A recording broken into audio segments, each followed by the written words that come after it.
Chapter 89.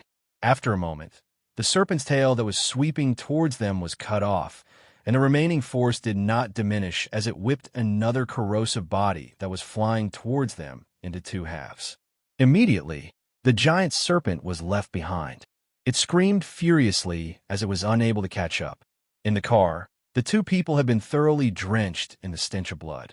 Shinyu, who had been repeatedly frightened, did not have time to scream before she heard Huaishi's excited shout. "Why are you so happy?"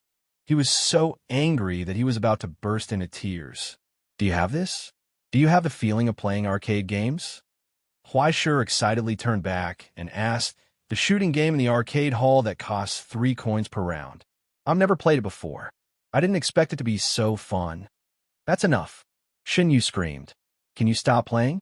If we really can go back, I'll buy you a home computer. You can play whatever you want." "That's a deal." When he heard that there was a free game console, Huaishi's eyes lit up like the headlights of a car. "You must be more timid later. If there's anything, let me do it. Be careful not to die. Now is not the time to talk about this." Shinyu wailed in despair. "There's another one in front." Staring at the group of mutant creatures that were rushing towards them, Huaishi shook his head and sighed. "Doesn't this mean we've found the right place?" In the depths of the darkness, the sound of a flute suddenly sounded. It was impossible to tell whether it was a flute or some other strange instrument. The sound was not melodious, nor was it sharp. Instead, it was very similar to the sound of chewing. It made people completely unable to understand how they could associate the two together. But in the strange, low sound, the small mutant creatures trembled violently and then exploded out of thin air. Before Huaishi and the others had time to be surprised, they saw that from their bodies, there was a black blood that seemed to be alive, surging out like a living creature. It drilled into the bodies of the huge monsters next to them, prompting the growth of more mutant organs, which became more ferocious. The kind of ghost not only reminded people of the parasites in the corpses, but more importantly, when the light flashed, Huaishi suddenly saw the glass of black wine that Qi Yuan drank. It was as clear as a black crystal. His aura made people shudder in fear. "Is that so?" He whispered softly and patted Shinyu's shoulder. "Hurry up, we have to hurry." Shinyu gasped for breath and roared with difficulty. "If you can do it, why don't you do it?" "Haha." Huaishi nimbly reloaded the magazine and aimed it forward. "Don't I have more important work to do?" At that moment, the beast horde collided with the rail car. Amidst the violent tremors, gunshots rang out. It was hard to imagine what kind of movement this was. It was like a track made of crushed flesh and blood. In the crazy vibration, Shinyu closed her eyes in fear, screamed, and pushed the track with all her strength. Then, he smelled the stench of blood and smoke rising. Viscous liquids splashed on his body, and there were continuous explosions in front and behind him. There was also the thunderous sound of the trigger being pulled. The corrosive creatures rushed up like crazy and climbed onto the rail car one after another.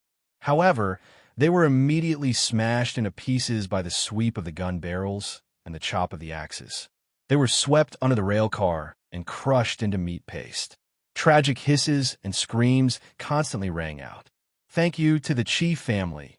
Thank you to He Luo.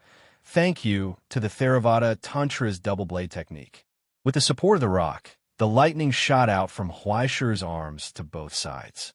The blade slashed and cut the deformed lizard that climbed onto the rail car into two. Without giving a chance to fly up and bite, Huaishi kicked it into the pile of rats behind.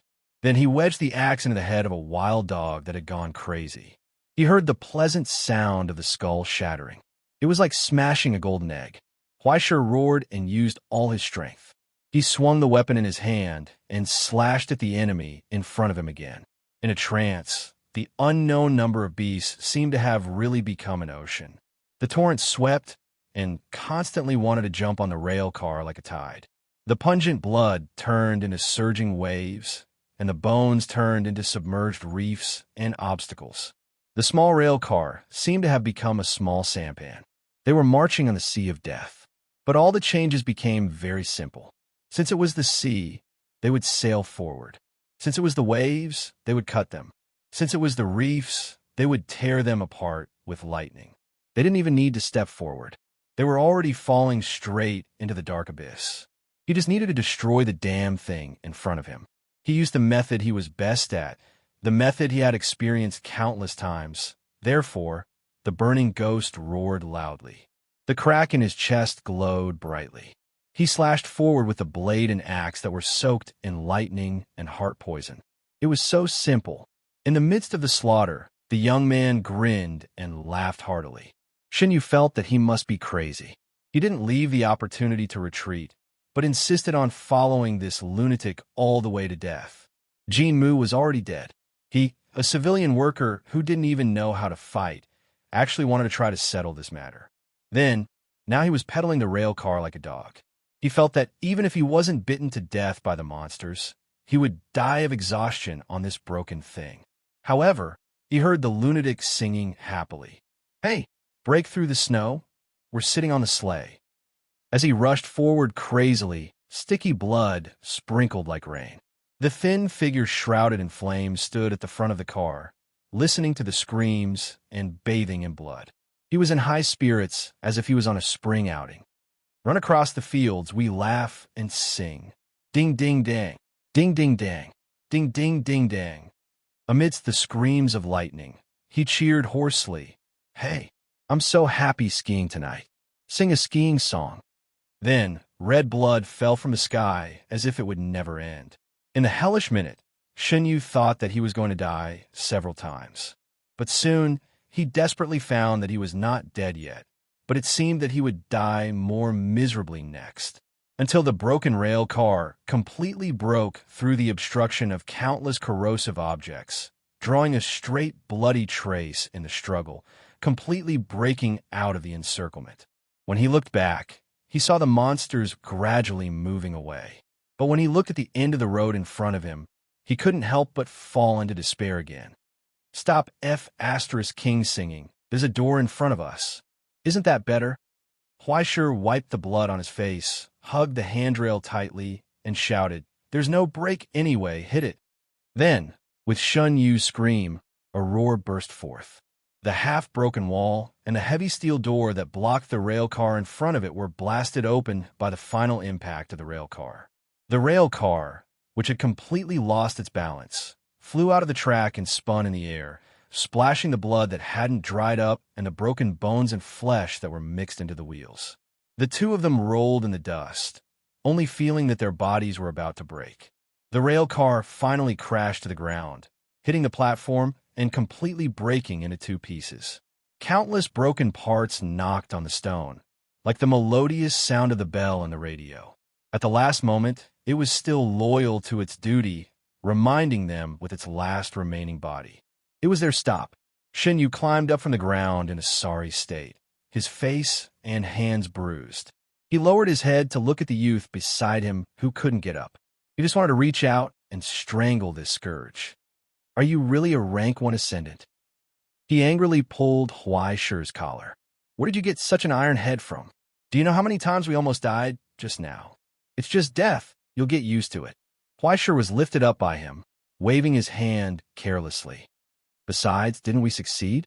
Relax, relax. It's normal operation. Normal my ass." Shinyu glared at him. "You bastard. What the hell are you trying to do?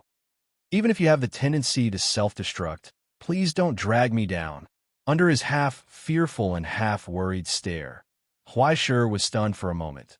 Then he couldn't help but laugh. "You know what? When I had the stigmata, someone asked me what I wanted to do after I got the power." He thought for a moment and said seriously, "For a moment, I thought I could become a hero. Most of the heroes are dead. Then you just have to work hard and not die." Huaishir reached out and pried open his fingers. He supported himself against the wall, trying hard to maintain his balance. He was about to lose his footing. Boom! Amidst the silence, a faint rumble came from above their heads. Immediately after, the space around them seemed to tremble and faint cracks appeared. The mirror covering the present world was shaking. Shinyu was stunned for a moment. Then he raised his wrist and stared at the broken screen of his phone. He looked at the message displayed on it and was immediately overjoyed. The Social Security Bureau's action team has arrived. He almost danced with joy, counting the green dots on the map. 7, 8, 9, 12 ascendants. I knew they wouldn't give up on us. Where are they? Huaisher seemed to be even more nervous than he was. They'll be here soon. Shenyu was overjoyed. They're splitting up and attacking us one by one. They'll be here in half an hour. Huaisher looked at the platform behind them awkwardly. Old Shun, I'm afraid we'll be dead in half an hour. He paused and swallowed his saliva. But at least I know why Jean Mu fell into the hands of those corrosive bodies. In the dim light of the phone, the huge shadow on the platform and the pair of blood-red eyes, as huge as headlights, were illuminated. On the stairs leading to the upper level, there was a huge monster the size of a truck. It was impossible to tell whether it was a wolf, a lion, or a tiger. There were too many distorted organs and features. The fur on its body had fallen off, revealing huge abscesses below, but its head was covered with scales, and its huge mouth kept opening and closing, revealing its shiny teeth. Between the teeth, he saw the broken arm on Jean Mu's body. It was now rolling on the ghost's tongue and being chewed like a teething club. Sensing their astonished gazes, a trace of mockery flashed in the giant wolf's eyes. After the joy of watching a show disappeared, it turned into hunger and ferocity. Huaisher felt like she was in trouble. Chapter 90. In fact, this level of erosion wasn't difficult to deal with probably. It was hard to say whether this kind of monster that was produced by the purified people could be considered a border mutant. Apart from the abnormal black blood in their bodies, they were just a little ugly, a little big, a little edible, and a little ugly. They didn't have any special abilities and couldn't even release a fireball. Their combat power depended on their numbers. However, among the large numbers, there would always be one or two gifted ones that would be favored by the holy god. They were especially ugly, especially big, especially edible, and especially ugly. For example, the one in front of him. It was obviously different from the other coquettish bitches and looked very powerful. It would be a joke to say that it was dealt with the same as the other erosion. Its neck was so thick, and its head was almost as big as the front of a car. Huaisher couldn't even chop it up if it just lay there. Moreover, he had no strength. He had killed so many monsters along the way and was high enough. He didn't hold back at all and didn't dare to hold back. He was lucky to be able to rush here with his life intact, but he didn't expect to encounter the final boss. This time he was done for. He tried to gesture with a knife and axe in his hand, but it wasn't as big as the other party's eyes. The giant wolf that walked over leisurely was amused. It opened its big mouth and dripped stinky saliva. Huaisher swallowed and said in a trembling voice, "Old Shun, aren't you a healer? Give me a buff. You're so stubborn. Why do you need a buff?" Shenyu's face was pale and almost shrank into the corner. He wanted to cry, but had no tears. "It's useless. My ability is for ordinary people. It can't replenish much energy. It would be better if there were more people." "Then let's go according to the number of people." Huaisher was so angry that he almost vomited blood. "Give me a few more levels." No matter what the effect was, it was always useful to have more buffs. Shenyu's expression became more and more helpless. "Can you withstand a buff of 3,000 people? Can't you give me less?" I can't estimate it." Shenyu was suffering and was almost about to cry. In the Social Security Bureau, this was a flaw that almost all his teammates knew. His buff only had 2 levels. One level was for one person, and the other level was the limit of 3,000. This was the biggest reason why Shenyu had been sitting on the bench in the Social Security Bureau's special support group. He couldn't control his milk volume. It was easy for him to paralyze his teammates. In all fairness, the sole ability efficient work method without overtime was a rather simple, robust, and useful skill. As long as there were enough normal people, Shenyu could even lead an army to clear out the borders.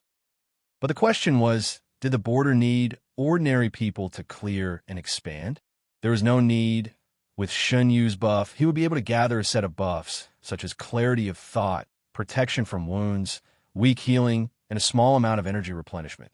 He had everything, but he was weak in every aspect.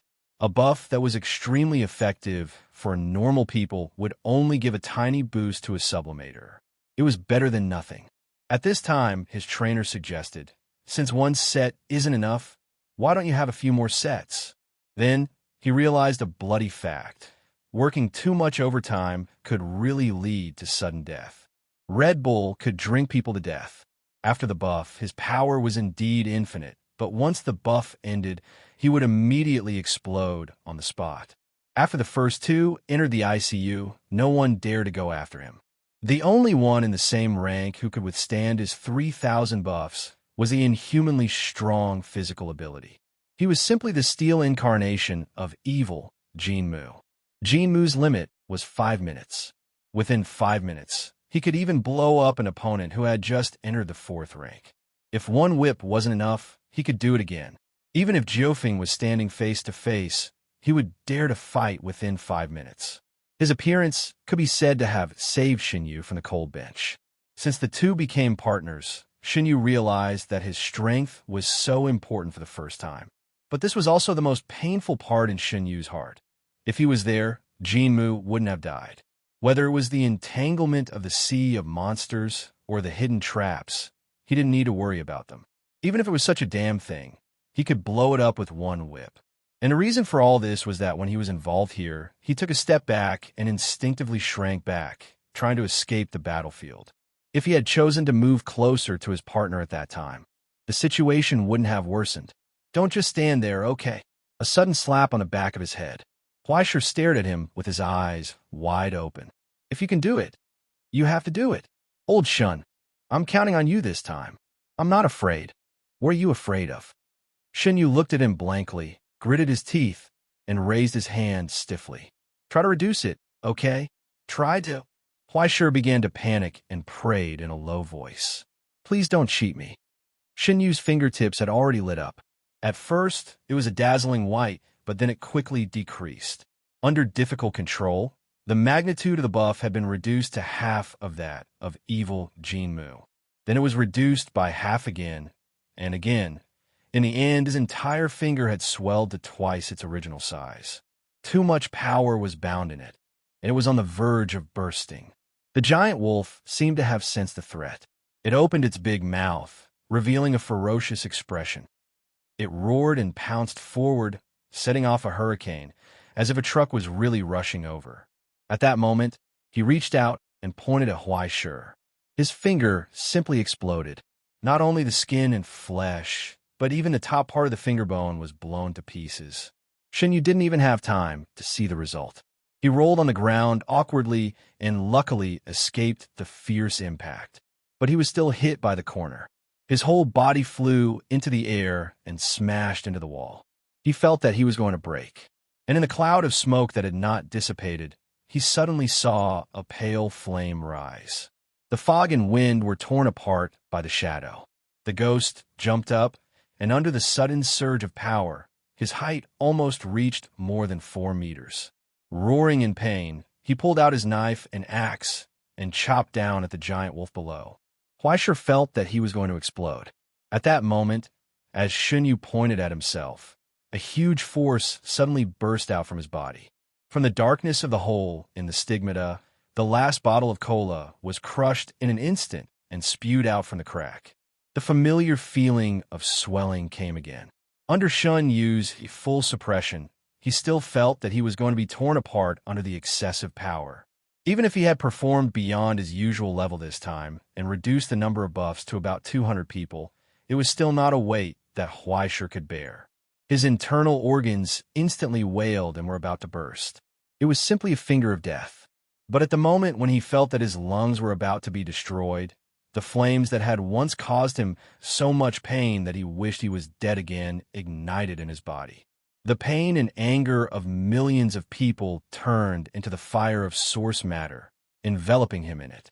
It stimulated the fanatical, burning power and drew out all the excessive power and merged it into the smoke of calamity ash. The fire of calamity ash burned vigorously. It was like a furnace that was filled with coal. He was on the verge of collapse. Roaring in pain, he jumped up, dominated by the madness in his instinct. and chopped down at the dog's head that was as big as the front of a car. Bang! The blade of the axe collided with the scales and was actually repelled.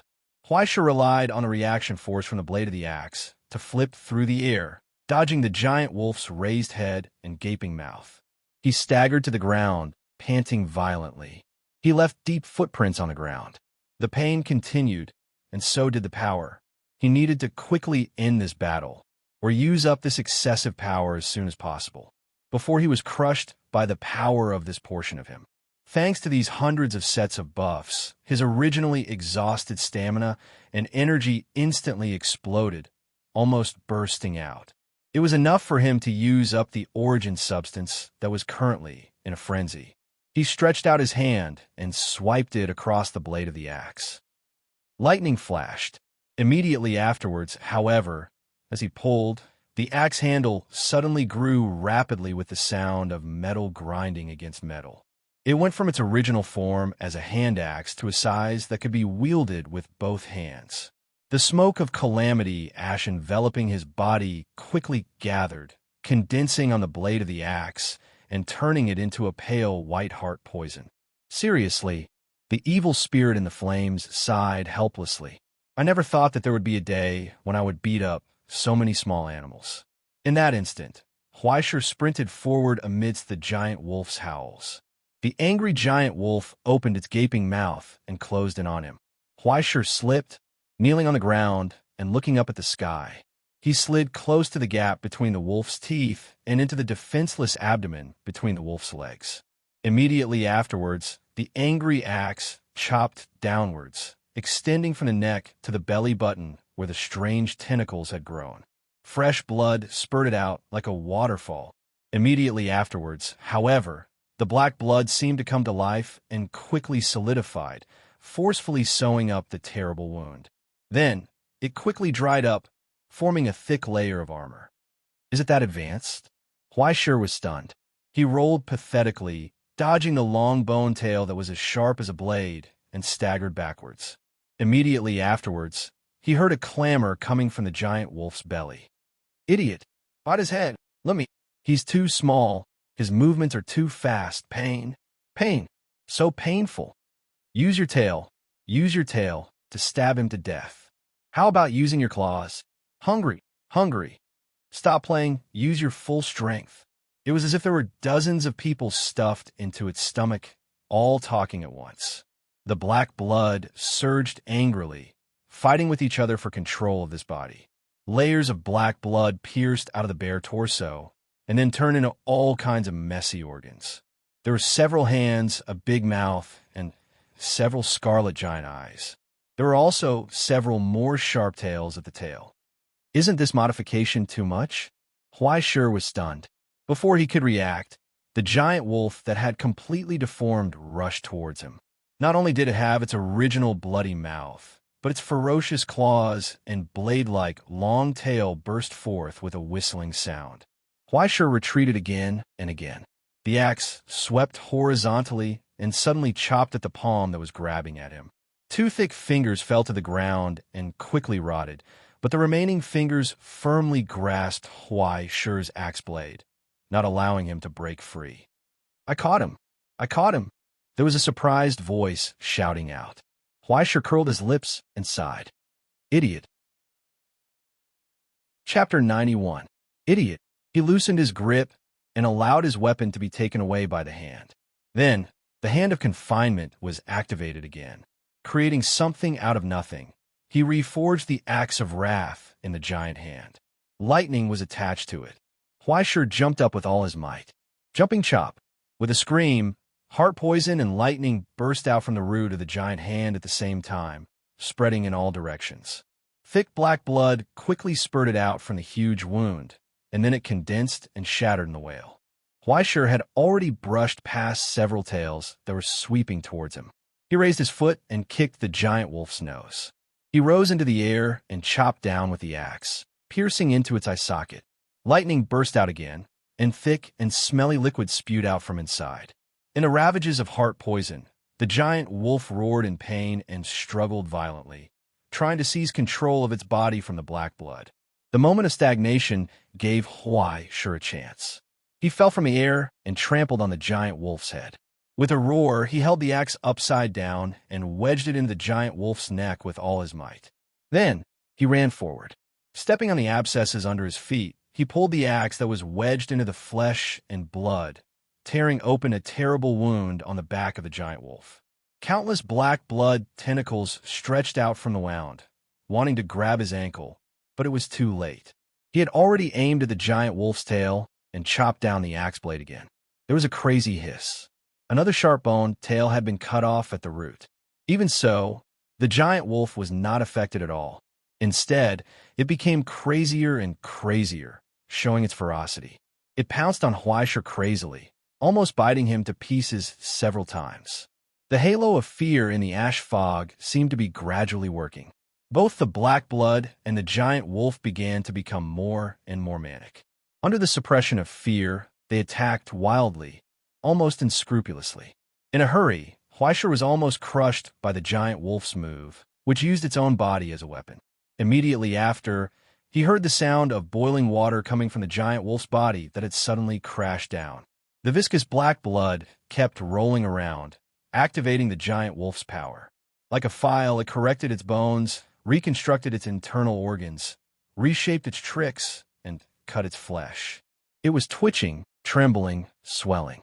In the end, the giant wolf suddenly stood up like a human. Under the modification of the black blood, the overly thick torso had become similar to that of a human, while the forelimbs had become thick and ferocious arms covered in scales. Their sharp claws had already turned into the shape of a blade. With a casual swing of their claws, they cut through the walls, causing stone chips to fly everywhere. His ferocious head slowly drooped down, coldly staring at the dazed Huaisha. Wait, is this the second stage? Before Huaisha could react, the giant claw pressed down on him. The sharp claws collided with the axe blade and sparks flew, almost causing Huaisha's weapon to fall out of his hands. He staggered back, but the giant wolf swung its claws and kept sweeping at him, almost sending him flying. He didn't know if it was a modification or an evolution, but he always felt that this thing was very powerful now. He couldn't beat it at all. Huaisha looked up at the giant wolf that was several times as tall as him and couldn't help but scratch his head. "Master, do you want a pedicure?" Before he could finish his sentence, the sharp claws brushed past him. He suddenly rolled over and stood under the giant wolf's crotch. Subconsciously, he raised his axe to chop off its leg. However, he was stunned for a moment and subconsciously pulled his left hand upwards. The blade of the axe drew an arc in the air, changing from a horizontal sweep to an upward chop. After a sharp turn, the lightning struck between the legs of the giant wolf. The next moment, in the spurting black blood, Huaisha heard the giant wolf's almost crazy roar. It didn't have time to grab Huaisha, so it subconsciously covered the wound with its sharp claws. But it didn't expect that today was different from the past. The length of its claws was no longer ordinary. The excruciating pain from the second castration caused it to shriek in pain. Immediately after, Huaisha raised her axe and chopped down on its heel. In the roar, the giant wolf fell to the ground. The opportunity couldn't be missed. Huaisha jumped up with all his strength, ran wildly on the giant wolf's back, and smashed the axe heavily on its head. However, the axe, which had gathered all the strength in his body, only managed to break through the scales. After parting the flesh, it got stuck on the head that was unreasonably hard. Huaisha gradually lost his smile. Countless black blood surged under the giant wolf's scalp. As if it felt his depressed mood, it couldn't help but laugh wildly in excitement. In the end, Huaisha heard a hoarse roar in front of him. "Get out of the way!" It was Shunyu. At that moment, Huaisha saw the thin, middle-aged man take a step forward. He struggled to pull his partner's relic in his hand. It was a long whip that was too heavy for ordinary people to wield. A burning light lit up in his eyes. He pressed his left hand on his heart and roared. As his index finger exploded, more than 400 people's worth of blessing was injected. Then, the muscles all over his body instantly twisted, as if inflating. With the shirt completely torn, Shunyu roared, clenched the long whip with both hands, and raised it with all his strength. With a thunderous roar, he chanted the liberation language. A terrifying glow burst out from the long whip. The hurricane gathered, like an invisible knife wheel, turned into layers of white waves that coiled around it. Then the long whip smashed down. It smashed heavily on the back of the axe that Huaishur had chopped into the wolf's head. Like a great bell suddenly bursting out, Huaishur was lifted up by the aftermath of the hurricane in an instant, flying in the air. He only felt that his vision turned black, and his ears were buzzing. On the spot, the giant wolf's head had completely turned into a pile of mush under the iron whip. The spreading wind pressure was released in a straight line. It was as if there were thousands of knives, completely shredding the giant wolf's spine into pieces, splitting it into two from the middle. Countless boiling, stinky blood turned into steam, rising from the wreckage. The restless black blood screamed and was annihilated in the lightning and heart poison wrapped in the fragments of the axe blade. Both body and soul were destroyed. Huaishur fell to the ground with a thud and staggered up from the ground. He only felt dizzy and stared blankly at the figure standing in the same place. As if petrified, Shenyu was motionless. Soon, a shattering sound came from his arms, extending up from his 10 fingers. In the end, his flesh and bones were all broken, hanging down from his shoulders like noodles. The iron whip fell out of his hand and fell to the ground, hissing in the blood. But Shenyu didn't seem to have reacted. He looked at all this in a daze. After a long time, he stiffly turned his head and looked at Huaishur. His expression was blank, but it was as if he had woken up from a long nightmare, crying and laughing at the same time. He resisted the urge to cry and choked. I avenged him. Yes.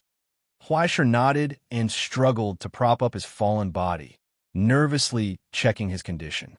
Fortunately, the physique of a third-order stigmata was indeed strong. At least, it was stronger than Huaishur's. Forcibly using a border relic that exceeded his limit only caused him to bleed internal organs and lose his arms. Perhaps there were also cracks on his spine, but Huaishur couldn't see it. Fortunately, the roar in the distance was gradually approaching, and it sounded like it wasn't far away. The Social Security Bureau's rescue was about to arrive. With the vitality of a third-order stigmata, how could he suddenly die in such a short time? He looked at Shenyu lying on the ground, panting, and didn't know what to say. After a long time, he patted him on the shoulder. In short, old Shun is awesome. Shenyu didn't seem to feel happy. He just reluctantly raised his head, trying to catch his breath, and looked at him. Do you still want to go on? Probably. Huaishur scratched his head. Aren't the reinforcements coming soon? I'll go and see the situation first. Then I wish you a safe journey. Shenyu gasped for breath and lowered her head to look at her right hand where the bones were exposed, as well as her last intact pinky finger. Huaishur understood what he meant. He carefully lifted his finger and pressed it against his arm.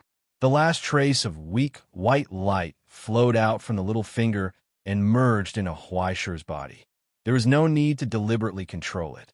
This was the last remaining source substance he had. It all turned into a blessing and fell on Huaishur's body. Thank you. Huaishur got up with a smile, tidied up his equipment for the last time, and waved to him. Then, see you next time. Remember my game console.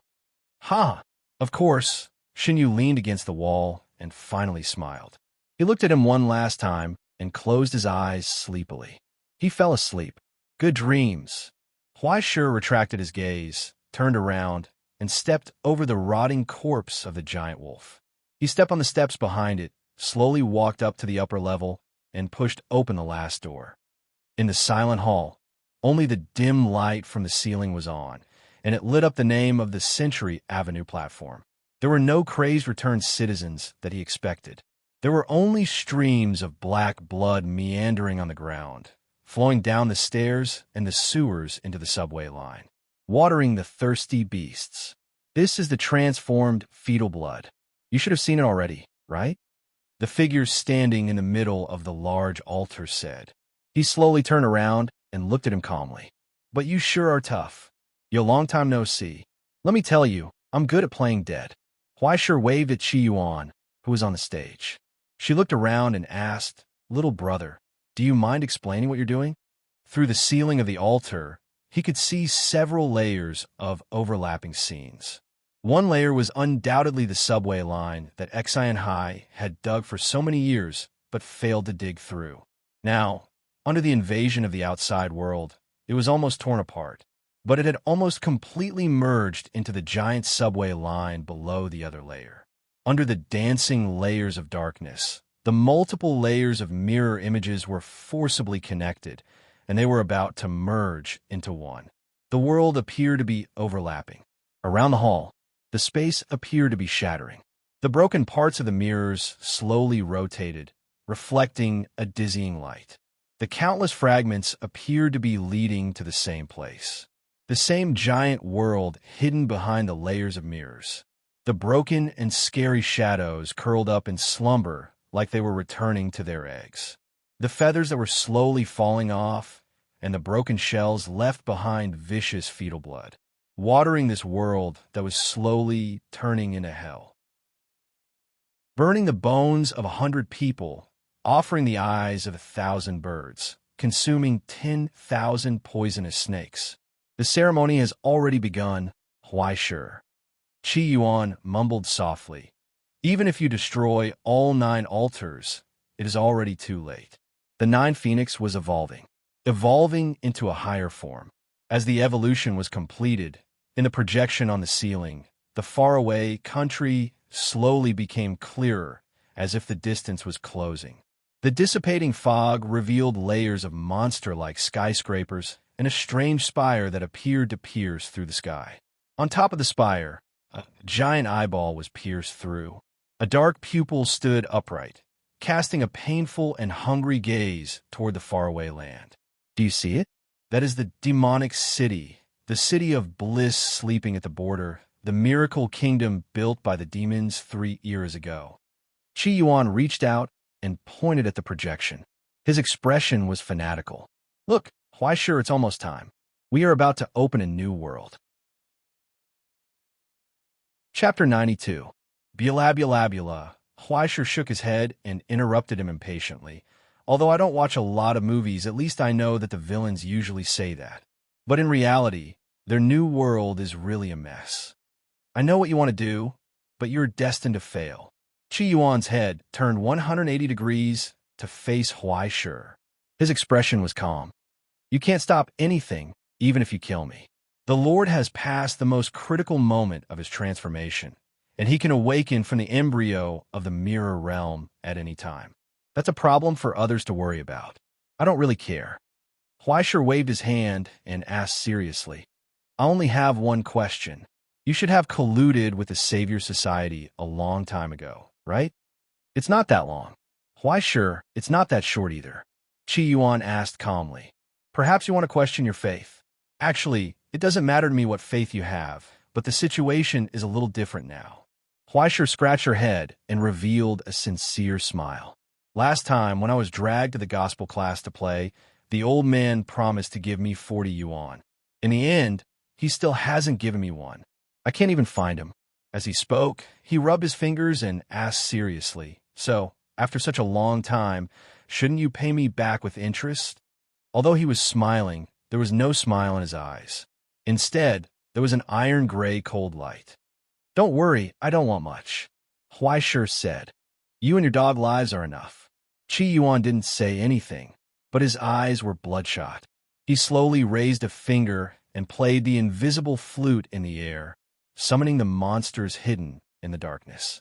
His meaning was obvious. Is that so? That's too bad. Huai Shi sighed. He opened his hands and summoned his saber and axe. Then, he carefully cast the lightning. Like you said, it's not a personal grudge. He slowly raised his head and stared at Qi Yuan, who was surrounded by blood. He grinned. It's just an activity to ask for a salary. The saber and axe suddenly collided. Lightning and sparks burst out in a sharp sound. At that moment, the young man shed his human disguise and revealed the appearance of a demon in the fire. Smoke rose from the ashes. Bang! When the lightning axe collided with the blood-red light around Qi Yuan's body, the sound of crashing waves could be heard. If that's all you've got, it's completely useless, right? Qi Yuan suddenly sneered. Fine, let father play with you. At that moment, the ceiling suddenly shattered, and something heavy came whistling down, behind Huaishi's back. Before he could react, two hands had already grabbed his shoulders. Following that, he was violently pulled up and thrown to the ground. Before Huaishi could react to the spinning world, he felt a gust of wind at the back of his head. Instinctively, he turned around and saw a smelly foot stepping on the spot where his head used to be. The tiles on the ground cracked, and the rubble scratched his face. He was stunned for a moment. Then his feet suddenly kicked, and his face slid backward. He staggered and rolled. When he got up, he looked at the face of the person who came. He couldn't believe it. Chi-Wen. That thing indeed looked exactly like Chi-Wen's face. However, the problem was that other than the face, it was completely different. It was like a spider. Its body was sewn together with body parts, and its limbs were in a mess. When it was lying on the ground, it was like a piece of mud. When it moved, it was like a crazy piece of mud with a human head. It was too horrible to look at. Even father and son soldiers couldn't be like this. Why sure? Saliva dripped from Chi-Wen's head. He stared at the stunned young man and screamed crazily. Why sure? Why sure? Why sure? He crawled forward on all fours. Don't call me that so intimately. Huaisher pulled out his sword and counterattacked, blocking the spider foot that swept toward him. Sparks flew, and he staggered back, looking at the two people in the chaotic battle. Chi-Yuan's lips curled into a cold smile. However, before his smile could spread, another straight crack appeared on the ceiling above his head. From within, a cold sword light shot out. After piercing through layers of blood, it went straight for Chi-Yuan's neck. As the ceiling shattered, a ferocious Prajna face appeared from the darkness and smiled coldly at Chi-Yuan. A clear female voice sounded. Your head will be taken by me, Rigian Hupa. In the midst of the battle, Huaisher turned around in shock. Then, his expression changed. Damn it, someone wants to steal my head. How many people does Chi-Yuan owe their wages? Rigian Hupa? While struggling to drag the iron box, Yu Dongri also took the time to look at the list of support from the Social Security Bureau. When he glanced at the name of Ingzhou, he was stunned.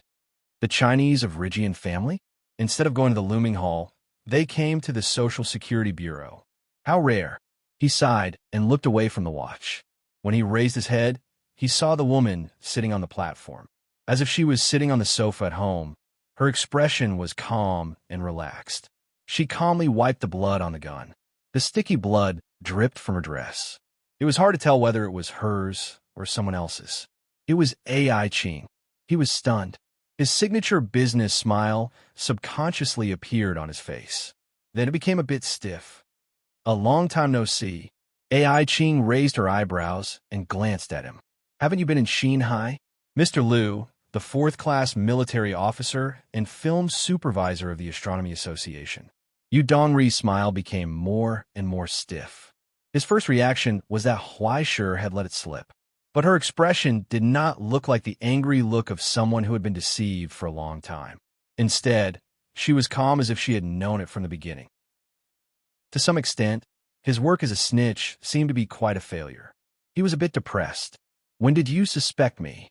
AI Qing asked indifferently. You should be asking me when I've trusted you.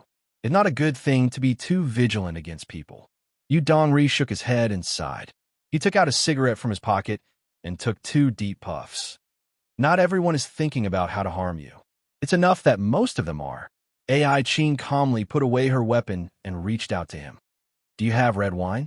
White wine and yellow wine will do. We have both. Wait a minute. Yu Dongri walked over weakly. He bent down to inspect AI Qing's arms and neck. He stared at the protruding blood vessels and frowned. What happened to you? Automatic skeleton? Have you lost your mind? Don't tell me you don't even know the side effects of that thing. If the nerve center is damaged by the overload, you'll be paralyzed forever. It's an emergency. AI Qing raised her head to look into the distance and could not help but sigh softly. If there's one thing I've learned recently, it's that you can't rely on others for everything. She said, you have to do it yourself, don't you? There seemed to be some logic in her words, but there was also a hidden sarcasm. This made Yu Dongri, who had abandoned his job to play undercover, feel uneasy. After a simple examination, he sprayed a layer of white mist on Ai Ching's wounds. This was the first aid medicine given by the Astronomical Society. It was white tincture, which was used to treat external injuries. Then, he applied yellow tincture, which was used to regulate the nerves, and red tincture, which was used to prevent internal bleeding. All three of these things had the effect of a stimulant. Ai Ching's face visibly looked better. "I've been played." Yu Dongri sat next to her and listened to the roar of the battle in the distance. He sighed softly. The Social Security Bureau has probably been prepared for this for a long time. The higher-ups in Jinling have probably heard the news a long time ago, but they didn't reveal it at all. It's obvious that they don't see the people below as people. The Astronomical Society today is no longer the Astronomical Society of the past. You've been a supervisor for so long. Don't tell me you're still the kind of naive person that only appears in anime. Yu Dongri shrugged. The current situation was obvious. Since God knows how many years ago, Xia had been guarding against others who had designs on Shanghai. It seemed that it was just a simple information blockade, but in the end, they were secretly tightening their defenses and guarding it to the death. Who knew how many people had been trapped? Regardless of whether the chess game of the pure people was successful or not, Dongxia still had many hidden cards, and it was likely that they had already prepared in secret. Otherwise, why would the Qilin, who was ranked first in Dongxia's hierarchy and was one of the top level 5 ascendants in the world, appear on the battlefield at the first moment?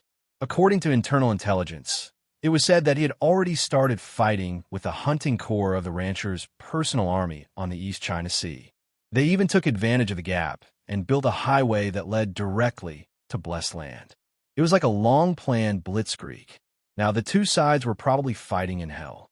Perhaps this time, the rancher would personally make a move. Now, the Qilin, Fu Sangguang, who was ranked first in the hierarchy, was in control of the situation. The White Emperor's son, Zhu Qingyu, who was ranked second, had broken into paradise.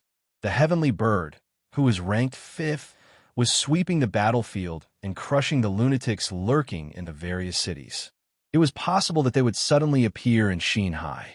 Even if there were other guardians guarding the border, there was still Kwa Fu, Daiding, and Bai Zhe, who was said to be more powerful than the Qilin, who had not made a move. They were as stable as an old dog. After all, they were recognized as the top 3 in the world. If they were ruthless enough this time, perhaps even the rancher would be numb. Dongxia genealogy, Rome genealogy, Egypt genealogy, Russian Federation genealogy, America genealogy, India genealogy, other than the Abyss genealogy that had fallen with the split of the former Utopia, the current Astronomical Society's 5 elements controlled almost all of the 6 genealogies recognized by the world. This was also where the confidence of the 5 elements came from.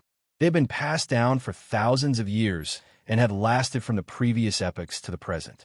They could be said to be everlasting and had many internal branches. They could even directly represent the Dongxia genealogy of this country. They came from the first dynasty of Egypt in the original era. They had been passed down to the present day by bloodline. They even directly ruled the Egyptian genealogy of the 2 rivers in the name of the God's incarnation, the Pope and the Son of God. The Roman genealogy and the Russian Federation genealogy were the products of the split of the Holy Spirit genealogy, the behemoth that once controlled the entire West. One of them controlled many paths of sublimation. Based on the former Roman genealogy, it merged the miracles of the Greek countries and became the Roman genealogy of today. The other one worshipped the god of nothingness and created the Orthodox genealogy. With the help of many mythological source books, it formed the Russian Federation genealogy of today. The widely derived India genealogy originally had the potential to squeeze into the top 3 and even compete for the first place. However, because there was no strong and powerful leader to suppress internal differences, it was divided into 3. For 400 years, the destruction genealogy, the creation genealogy, and the maintenance genealogy had been fighting endlessly. Instead, they had become the weakest of the 6 genealogies. As for the America genealogy, It was a new generation of sacred mark genealogy, formed after the foreign species and border creatures that had wandered here joined forces with the Inca genealogy. It had existed for the weakest time and was also the weakest. Without the support of a living god, it would be difficult to maintain its independence. As for the Abyss genealogy, which was once known as the Celestial genealogy, it had long since declined. Chapter 93. In the end, the stigmata itself was the remnant of a miracle. However, the miracle of the Abyss lineage did not come from the present realm, but from the observation and verification of the 7 pillars of the present realm by the Astronomical Association over several eras, as well as the excavation and investigation of hell. It could be said to be the essence left behind in those dead worlds. It was once recognized as the most suitable stigmata lineage to explore the depths of hell. Unfortunately, with the fall of Utopia and the disappearance of the previous president, it had now fallen apart. There was no hope of taking shape, and it was gradually forgotten. Now, there are only a few big cats and small cats left. Other than a few secret departments within the Astronomical Association and a few scattered development organizations around the world, it was hard to find any traces of them. The reason why these 6 lineages were publicly acknowledged as the 6 great lineages was because of their limitless potential. Not only was it easier for a 5th order ascendant to receive the mandate of the heavens and be crowned as the king of hell, but it was also because each of the 6 lineages had a natural enemy that stood above the mortal world and transcended the 5th order. The Supreme, the gods who walked in the mortal world, the humanoid hell, and the monsters who existed in the present realm would distort the world. For example, the father of the White Emperor's son from the Eastern Xia dynasty, who was recognized as the #1 person among the pioneers of hell, Traveler Chuhai. He was the first existence in history to enter the bottom of the abyss and return unscathed. In the Indian genealogy, Green Neck stirred the sea of milk and poured it into Baghdad due to his rage. These were all monsters that could subvert the present realm, and even the present realm was not enough to support their existence. In order to maintain the stability of the present realm, they could only operate in special borders and hell. With such confidence and mastery of one of the 6 lineages, Eastern Xia was naturally not afraid of war with Paradise. As long as they were in the present realm, it could be said that they would beat them up one by one, just like whack-a-mole. It was precisely because of this that Ai Qing was so assured to let Huai Shi take Shenyu to court death. With the Social Security Bureau backing them up, it was almost impossible for anything to happen. No matter what the situation was, Shenyu was still a Tier 3 after all. If she could not beat them, she could still escape. If she could get some credit back, she could also explain it to the Social Security Bureau. However, after hearing about 9 Phoenix's advancement from Yu Dongri, Ai Qing's expression became serious. Even if the overall situation was not affected, no one wanted to become a pawn that was sacrificed. After straightening out the situation, Ai Qing pondered for a moment and suddenly asked, "Since you're going to use explosives, why don't you choose a more efficient method?" Yu Dongri was stunned for a moment before he understood what she meant. He instinctively shook his head. "That's impossible." "No, it's possible." Ai Qing raised her eyebrows and played with her phone that still had 1 bar of battery left. She said slowly, "Speaking of which, it's strange that I have a friend who works in the situation coordination department. You know what I mean, right?" Yu Dongri nodded with mixed feelings. Understood, in every sense of the word. Regardless of whether Ai Qing's unlucky friend was just a writing tool for her friend, or if she had something on him that she could use to blackmail him, this plan seemed to have a chance. Thus, Ai Qing slowly got up and stared at the box of explosives that was enough to send the entire football field into the sky. "Well then, let's show the big shots what we can do." Huai Shi now felt a sense of danger from the bottom of his heart. An ally had inexplicably jumped down from the sky to steal his head. For a moment, he didn't even care about Qi Wen anymore. He wanted to rush over, but he was entangled by Qi Wen's many limbs and couldn't get away. Thus, Huai Shi could only watch as the slender saber spun in the air and tore apart the blood veil around Qi Yuan's body as easily as crushing dry weeds and smashing rotten wood. Then, the head was chopped off. It fell into Qi Yuan's hands. "You're actually hiding here?" The face on the head raised slightly and stared at the stunned attacker in midair. Then, he stretched out his hand, and the blood veil gathered, turning into an iron fist. He suddenly smashed the attacker's body and smashed her against the wall. She couldn't even be dug out. Qi Yuan, on the other hand, was still standing arrogantly on the altar. He slowly bowed his head back to its original position, leaving only a hideous line of blood. And in the line of blood, black shadows constantly seeped out, interweaving into a huge shadow behind him and suppressing everyone's breathing. The power that was separated from a 9-headed phoenix attached to his body, but that power didn't come from the 9 hideous heads.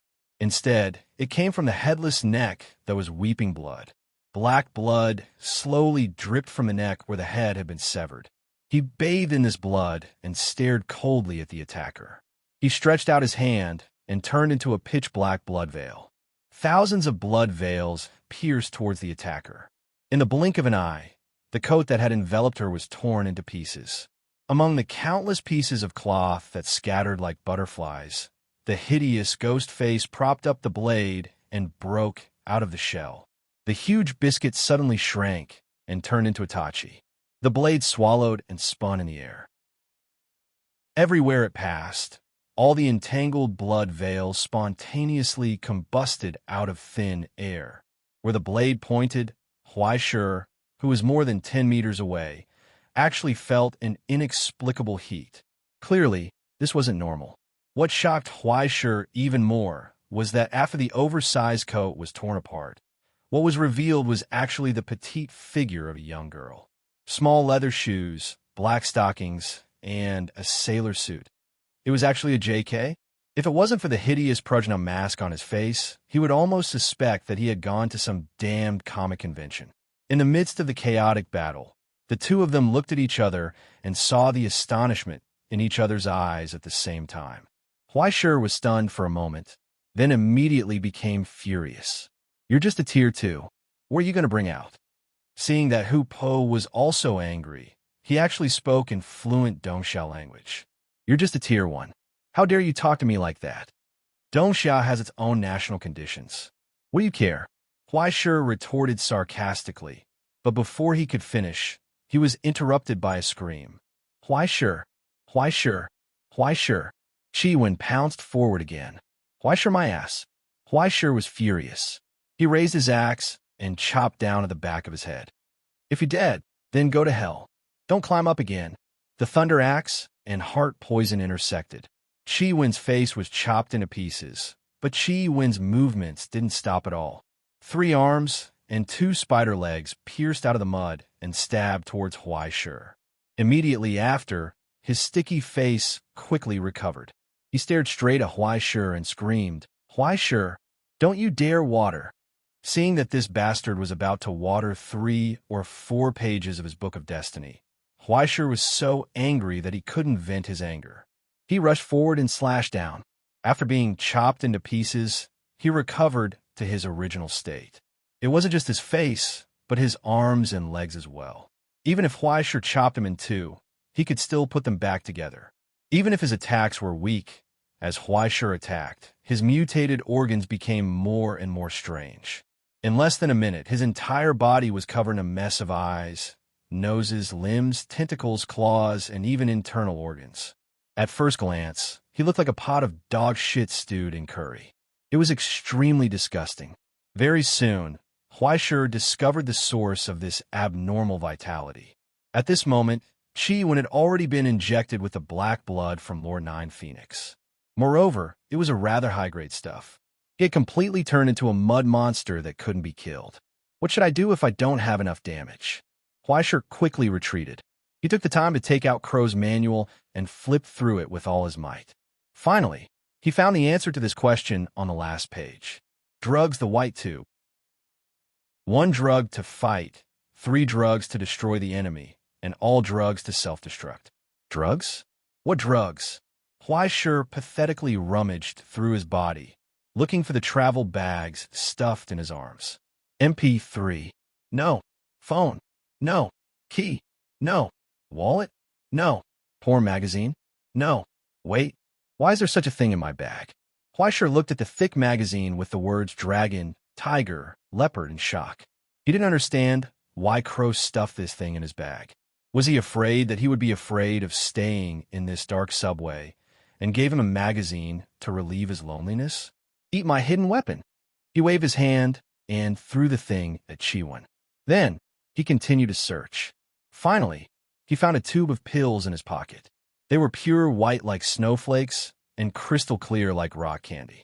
After prying open the bottle and taking a sniff, Huaisher couldn't help but laugh out loud. He was so happy that it was as if he was flying in the sky. Everything he saw was pleasing to the eye. When he saw Chiwon, he felt that this little thing was ugly but cute. Upon closer inspection, it was really cute. He wanted to go over and touch it. Very soon, he reacted. Of course, he knew what this thing was. If calamity ash was the crystallization of death and one's own negative energy, then this thing was the condensation of life and happiness. It was what Crow had said before, the Liberator's dust. Normally, it was an important material used to make various high-grade recovery medicines. However, it could only be condensed from the origin substance of people who had died a happy death. There were even some workshops in foreign countries that specially sponsored television stations to make programs to fulfill people's wishes before death to collect this. Calamity ash could only be bought for around 100,000 yuan per kilogram. This thing was also worth around 100,000 yuan, but the unit it was measured in was one pill. One pill was worth around 100,000 yuan. When he thought of this, Huaisher's heart broke. He couldn't bear to eat it. However, looking at Chiwon, who was closing in on him step by step and had evolved from a small fire dragon into a monster, and then looking at his head that was about to be snatched away, he hardened his heart. He gritted his teeth and stomped his feet. Then he pried open the lid and poured out 3 pills in one breath. Then, in one breath, he stuffed them into the big hole in his chest. Yes, that's what the manual says. Don't ask why. If you ask, I'm awesome, Crow's postscript. Huaisher only hoped that she hadn't tricked him this time. However, after stuffing them in, he realized that something wasn't quite right. This Liberator's dust was positive energy, right?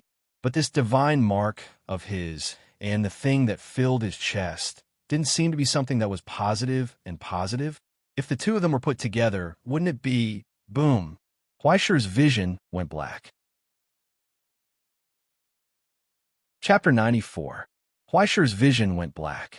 He couldn't see anything. He was swallowed up by the darkness gushing out of his chest like a tsunami. It was like a strong acid and a strong alkali mixed together. A huge ice cube thrown in a boiling molten steel. A pheasant thrown into a wolf's den. Anyway, it was like adding fuel to the fire. No, in short, it was so messy that it was like a combination of idioms. Huaisher coughed violently, as if he had swallowed several kilograms of homemade explosives. Dark mist and sparks spurted out from his nose and mouth. The moment the 3 dust of a Liberated were stuffed into his chest, the dust melted and released a blinding light. Immediately after, the darkness that was entrenched there seemed to be enraged. It collided with the light once again, and an indescribable impact burst forth as if it had materialized. Huaisher could feel that the stigmata, which were now like nerves and blood systems all over his body, were vibrating violently. Under the stimulation of the Liberator's dust, Huaisher was constantly surging with power that he had not expected. Then it forcibly took over the operation of all organs. A black river surged in his body, replacing the flow of blood. The fire of the calamity ash shuttled back and forth in it, covering the transmission of nerve signals. The darkness that surged like a tide seeped into an inch of his body and swallowed his living body in the human world. In an instant, the card named Huaisher was forcibly turned over, hiding the boy in the darkness and replacing him with the ghost sleeping in the darkness. He couldn't feel his body temperature, his heartbeat, or the contraction and expansion of his lungs when he breathed. In front of his chest, the dark crack, which was originally the size of a mug, doubled in size in an instant. Flames surged from it like a vortex. With the vibration of the lava vortex, a huge force was transmitted to his limbs and bones along with the pulse of the dark river. The terrifying death accumulated from countless death records finally completed a qualitative change at this moment by the self-measurement of the stigmata. He was truly incarnated as an inhuman. He had become a ghost. He was burning, bathing in the cold flames that had formed a solid substance.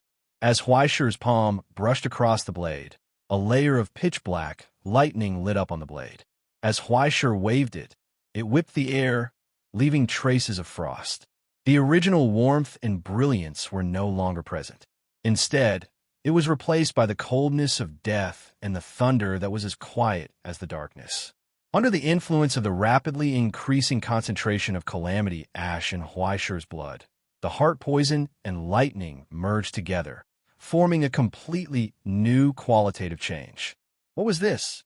In shock, Huaishi looked at his unfamiliar body in astonishment. He was finally no longer a negative energy generator. Then, he found that he had become a negative energy engine again. No matter what, this was a good thing. Huaishi grinned as he felt the surging power after the collision between the ashes and the dust of the liberated. He was immersed in this unprecedented feeling of fullness and fanaticism.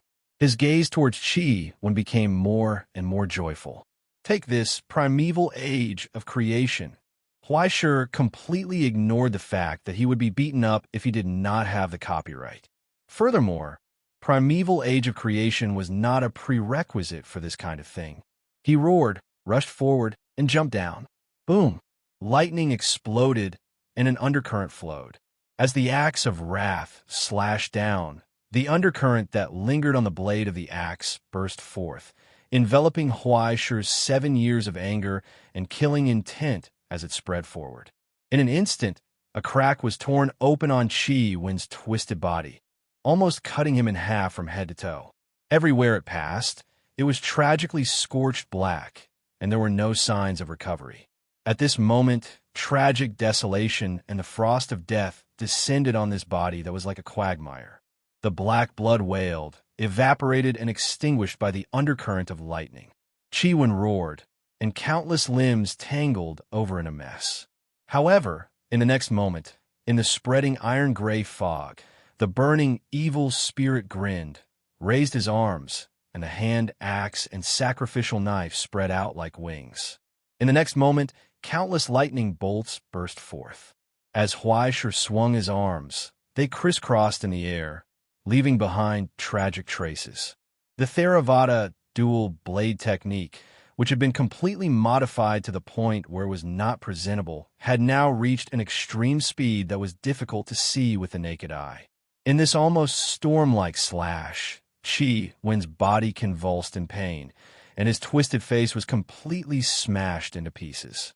In an instant, Huaishi swept past Qi Wen, and without looking back, charged towards Qi Yuan, who was covered in black blood. Behind him, Qi Wen's twisted body stiffened in the air. Countless dense slash marks appeared on the body that was riddled with holes. Then, with a loud bang, it exploded into thousands of pieces and completely evaporated into dust under the eruption of lightning. There was nothing left of it. Huaishi had already broken through the blood curtain that was blocking outside and charged into the battle like breaking through dry weeds. The blade of his axe was aimed at Qi Yuan, whose back was facing him. The undercurrent of lightning and the black blood collided. Lightning exploded, leaving a tragic wound on the back of Qi Yuan's head. What the hell? He turned around in shock and stared at the burning Huaishi. He waved his hand angrily, and the black blood boiled. Immediately, a giant hand grew out of the dancing black blood and pushed Huaishi back. Hello, I'm shedding tears, Doghead. Today, let's not talk about sadness, and let's not talk about Chopin. Huaishi twisted his neck and slowly approached again. Let's talk about asking for payment. Today Huaishi, will let you know. No one can run away after owing me. Little page of Huaihai Lu. No one. Go away. Inside Amber was furious. The head is mine. Bullish asterisk T. You're trying to steal someone else's head with empty words. Huaishi ignored her protest and once again raised his axe and jumped up. I'm telling you, this head is mine. Bang! The black blood exploded. The black blood that wrapped around Qi Yuan suddenly grew, and countless eyes grew out of it. As the blood flowed, they opened and closed and stared at them indifferently. It seems that I've really been underestimated. The terrifying shadow of the headless neck rose again, and the bleeding neck suddenly straightened, and a shrill cry burst out of the void. The sharp cry almost tore the air apart, and it carried layers of blood-red ripples as it charged in all directions. Everywhere it passed, all living things would wither away, except for Huaishur. To a certain extent, after drinking the black blood of the nine-headed phoenix, Qi Yuan was no longer a person, but a part of the nine-headed phoenix. There were a total of 10 altars on the subway route, including this one, that provided assistance to the nine-headed phoenix's transformation. The nine-headed phoenix also used its black blood to bestow its power to these devout believers, protecting itself during its most vulnerable period of transformation. As a newly baptized cultivator, Qi Yuan received the only headless head of the nine-headed phoenix, which was also the origin of the nine-headed phoenix's nickname, Ghost Chariot. Legend had it that its cry had the power to absorb souls. The moment a normal person heard this cry, all of their origin substance would be sucked out, becoming food for the nine-headed phoenix. Even ascended cultivators would find it difficult to resist such a terrifying force. Huaishur felt his vision darken as the blood-colored ripples enveloped him. The origin substance on his body was actually absorbed by the cry, and it was pulled in Qi Yuan's direction. Qi Yuan harumphed coldly as he reached out to seize the power that came from Huaishur. However, his smile didn't last for long before his face turned black. The heart poisoned from death and the tremendous amount of despair in the ashes burned his palm like fire, instantly turning one of his arms into charcoal. Huaishur wanted to laugh when he saw this. The ghost stigmata was a support-type stigmata. Others might not dare to take it, but there was never a time when he didn't dare to give it to them. What difference was there between swallowing his own origin substance and directly ingesting poison? Even if the nine-headed phoenix could resist this kind of deathly poison, it didn't mean that a faucet connected to someone else's water pipe could act recklessly. However, what shocked Qi Yuan even more was that the power and attribute contained within the origin substance was a natural enemy of the black blood. It was too ironic.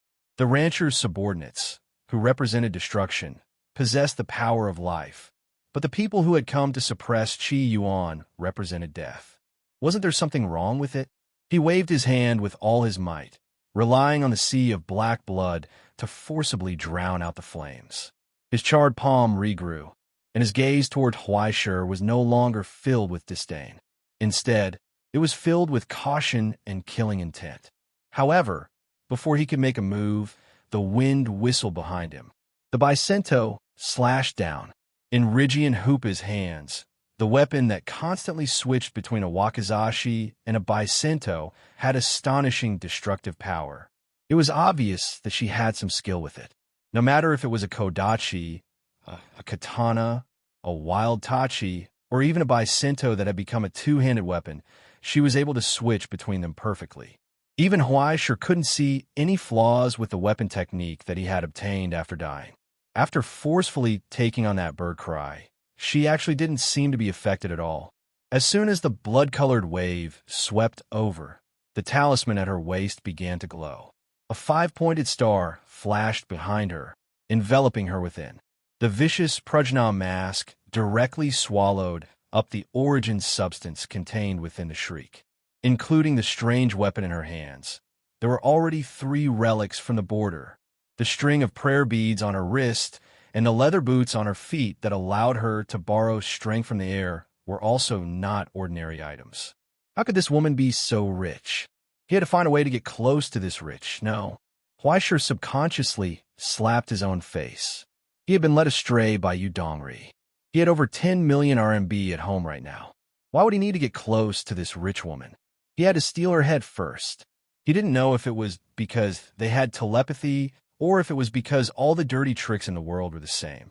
Although these two people had never met before, their cooperation seemed to be somewhat methodical. In any case, One person would attract firepower from the front, while the other person would look for an opportunity to strike from behind. Everyone took turns to backstab, and they actually managed to gain the upper hand, even with the power bestowed upon him by the Nine Phoenix. Qi Yuan had never encountered such a lunatic in close combat before. Moreover, this time it was two lunatics. It was simply twice as disgusting. For a moment, he was actually a bit flustered. After angrily repelling the Bicento's slash, the eyes behind Qi Yuan's back saw the burning youth madly rush over, the hatchet in his hand slashing down with lightning. Then, from the boiling black blood, two arms suddenly grew out and grabbed the saber and axe that had been chopped down. They were deadlocked in place. While being suppressed, the corners of the ghost's mouth slowly curled up. Through the hatchet, he sighed softly. "I say, Yuan, although you look very awkward when you're angry, when you fight, you really look like a noob." Boom! The Nine Phoenix's furious shriek burst forth. Chapter 95. F***CK. The taunts went too far. Huaisher didn't know how many times he blacked out today, but he immediately felt a chill in his abdomen. When he looked down, he saw a hard limb penetrating his body. At this moment, as the bloody ripples spread, the two were sent flying at the same time. Then, they saw Qi Yuan raise his hands, responding to the black blood in the air, and suddenly press them down. Then, countless black blood gathered into a cloud, and from the cloud, countless blood arrows shot down. Indiscriminately, everything within a radius of 10 meters was shrouded in them. Even the hard stone pillars were pierced by the blood arrows, and in all kinds of flowers and plants that didn't look like ornamental plants drilled out of the big holes, baring their fangs and brandishing their claws. In midair, Huaisher couldn't borrow any force. Like hell, he stretched out his hand, and a rope flew out, wrapped around the pillar behind him, and suddenly pulled him out of the attack range of this AoE skill. "Are you stupid? I'm Spider-Man." Just as he was about to gloat and watch Amber make a fool of herself, he saw Battle JK roar angrily, and the prayer beads on her wrist suddenly shattered. Then, pieces of fiery red armor appeared on her body, completely covering her from head to toe. In the blink of an eye, she was dressed in a great armor, and even draped with a 3-fan pattern formation feather. "Take a head-on. F***CK. I'm facing an Iron Man." Huaisher, this Spider-Man, wasn't happy for long, and suddenly became a little brother. How is this rich woman so rich? He staggered to the ground, gritted his teeth, and pulled out the limb that was stabbed into his abdomen, but there was no blood on it, only a black burn mark. Soon, Huaisher found that the wound on his abdomen was slowly closing under the cover of the flames. Although he could feel waves of pain, it didn't affect his movement. This feeling is good. While there was still fuel in his negative energy engine, Huaisher took a deep breath, enchanted the sword and axe again, and rushed into the battle. "I still need to rely on this grandson to reduce my sentence. How can I let someone else chop off my head and run away?" Now, in Reichenhoope's hand, the border relic had once again transformed into a nearly 2-meter-long katana. Waving it around in her petite body, it looked indescribably strange, but the flames that lingered on the katana were genuine. No matter what her goal was, she didn't have much time left to loot the boss alone after separating herself from the main group. She decided to ignore the consumption of origin substance and simultaneously support the operation of a few border relics as she began to attack.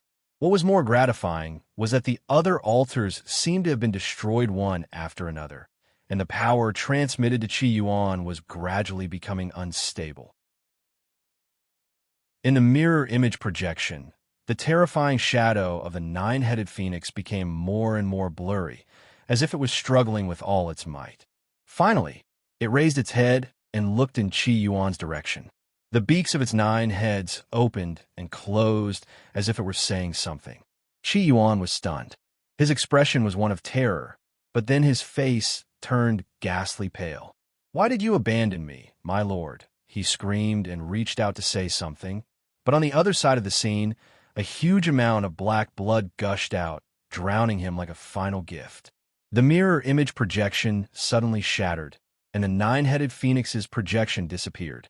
However, Qi Yuan screamed in pain as he welcomed the last of the black blood. One head after another popped out of his neck, and the pressure that Huai Shi and the others felt on his body continued to rise. It was unbelievable. At the same time, they could also sense the terrifying fluctuations coming from other places, which made it even harder for them to understand. The nine-headed phoenix had given up on its own power. It was even willing to shatter its divine mark in order to give all of its power to its believers. FCK. Riken Hoopa cursed in an international manner. You over there, don't just stand there. Hurry up and get rid of this guy. Otherwise, As if he had lost a loved one, Qi Yuan screamed in grief, but his body was rapidly becoming more and more deformed. As a believer that the nine-headed phoenix had personally baptized after drinking the black blood, Qi Yuan had completely become a part of the nine-headed phoenix. He unconditionally obeyed all of the nine-headed phoenix's orders, almost like a puppet. Now that the puppet's strings were broken, it wasn't freedom for him, but as if he had lost the entire world. His blood-red eyes were filled with madness as he looked at Huai Shi and the others. Naturally, there was no need for Riken Hoopa to say anything. Huai Shi gritted his teeth, roared, and rushed forward. What else was there to say? This wasn't a magical girl's world, and the other side wasn't a 14-year-old magical girl. The boss was about to transform. If they didn't hurry up and attack like crazy, were they waiting to be beaten? Qi Yuan had now become an out-and-out border mutant. After he received the nine-headed phoenix's final gift, he would become a small, incomplete version of a nine-headed phoenix. At that time, even if he didn't have the divine mark and his strength was greatly reduced, he would be able to easily deal with the two of them. Huai Shi was advancing, but Riken Hoopa took a step back. He raised his katana and dropped it, and a blazing flame suddenly rose above the border relic. Muramasa Kagura's inscriptions appeared on it. Then, as the girl roared, a frenzied wave of origin substance converged on the blade's edge. As she suddenly burst forward, it pierced through the layers of dancing black blood. New Dart-style mystery, unique sword. It was like a hot knife through butter. A terrifying storm wrapped in flames tore a large hole in Qi Yuan's deformed body. Then, Huai Shi's katana chopped down. Even though he didn't have any awe-inspiring moves to call out, he had already completely unleashed the Theravada Tantra's dual blade inheritance. As he crazily chopped down, the dark thunder roared like a tide. Huai Shi only felt his blood rapidly burning, merging into the violent lightning and turning into endless destruction and death, sprinkling down in the form of frost and desolation. In the almost frozen time, the ghost roared and wildly swung the steel and lightning in his hands. Layers of swollen flesh were torn apart, revealing the deformed organs and the face hidden within. Qi Yuan screamed. His deformed arm stabbed towards Huai Shi, but it was immediately shattered. Blood-colored ripples spread out, but they were immediately shattered by the lightning on the katana. You like to eat, don't you? Huai Shi roared. Eat my universe, origin darkness. The katana crisscrossed in the air, leaving behind a deep cross-shaped wound on Qi Yuan's swollen body. Then, he abandoned his katana and pulled out his last bag of tribulation ash and the rest of the Liberator's dust, stuffing them into his deformed lungs. Finally, his 5 fingers formed a blade. The sealing hand, burning with origin substance, stabbed into Qi Yuan's rapidly closing wound and tightened its grip. An instant later, the raging origin darkness and intense light burst forth from Qi Yuan's body. After the ghost without the stigmata reached a balance, the two extremes of origin substance collided with each other, causing the most violent explosion and turbulence, causing Qi Yuan's body to swell. Then, Muramasa Kagura's attack tore it to pieces. Moon chop. Suddenly, the glow of a waning moon rose from the burning blade of the katana. Under the illumination of the moonlight, everything seemed to stop for a moment. Only 16 crisscrossing flames crisscrossed in the air. Finally, they forcefully gathered into a beam and enveloped Qi Yuan. There was a hissing sound, Black blood gushed out from Qi Yuan's mutilated body like a tide. It quickly evaporated and dried in the flames and lightning, turning into stinky dust. The projection of the headless neck dissipated with a bang. As the deformed body exploded and rapidly decayed, Qi Yuan's mutilated body fell out from it. Then, Amber flew up and cut down the katana in ecstasy. The severed head, she shouted excitedly, "I've got it! In your dreams." Huaishir roared and waved his hand. The rope of sorrow, which had been waiting for a long time at the back of the pillar, suddenly rushed out and wrapped around Amber's great armor like a snake. It pulled Amber back in midair. Then it wrapped around her limbs and suddenly tightened, sealing all her movements. Huaishir had already raised the axe in his hand and aimed it at Qi Yuan's mutilated face. The cold lightning illuminated Qi Yuan's dull eyes. "Just like you said at that time, Qi Yuan, I'm here to send you off." Huaishir stepped on Qi Yuan's body and stared down his face. "Do you have anything else to say?" Qi Yuan stared blankly at Huaishir's face. He coughed violently and spat out his broken organs. Soon, a mocking smile appeared on his face. "Do whatever you want." He closed his eyes. "The nightmare is finally coming to an end." Huaishir lowered his eyes indifferently. "Your dream shouldn't have begun. It's just like many dreams in this world." The axe fell. Then, the dark lightning burst out and swallowed everything. In the end, there was only a stinky pile of ashes left. The flames that shrouded Huaishir suddenly dissipated. Exhaustion and severe pain suddenly hit him. Huaishir staggered back 2 steps and sat on the ground, panting in embarrassment. He could finally rest. He had already fought the battle that he needed to fight. What happened next was not something that he could interfere with. At this time, he missed the bottle of happy water that was originally stuffed in the stigmata. Unfortunately, it had been destroyed. Otherwise, he would have been satisfied if he could drink 2 mouthfuls of it. Soon, he heard an exasperated roar not far away. "You despicable bastard! Bastard! Tentacle monster! Country bumpkin! Cut my stomach!" Amber finally got up from the ground with a katana in her hand. She glared at Huaishir and said, "I want to duel with you." Huaishir looked at her in shock. He looked at the emblem of the Social Security Bureau hanging on her waist in disbelief. "Are you sure?" Amber raised her head proudly.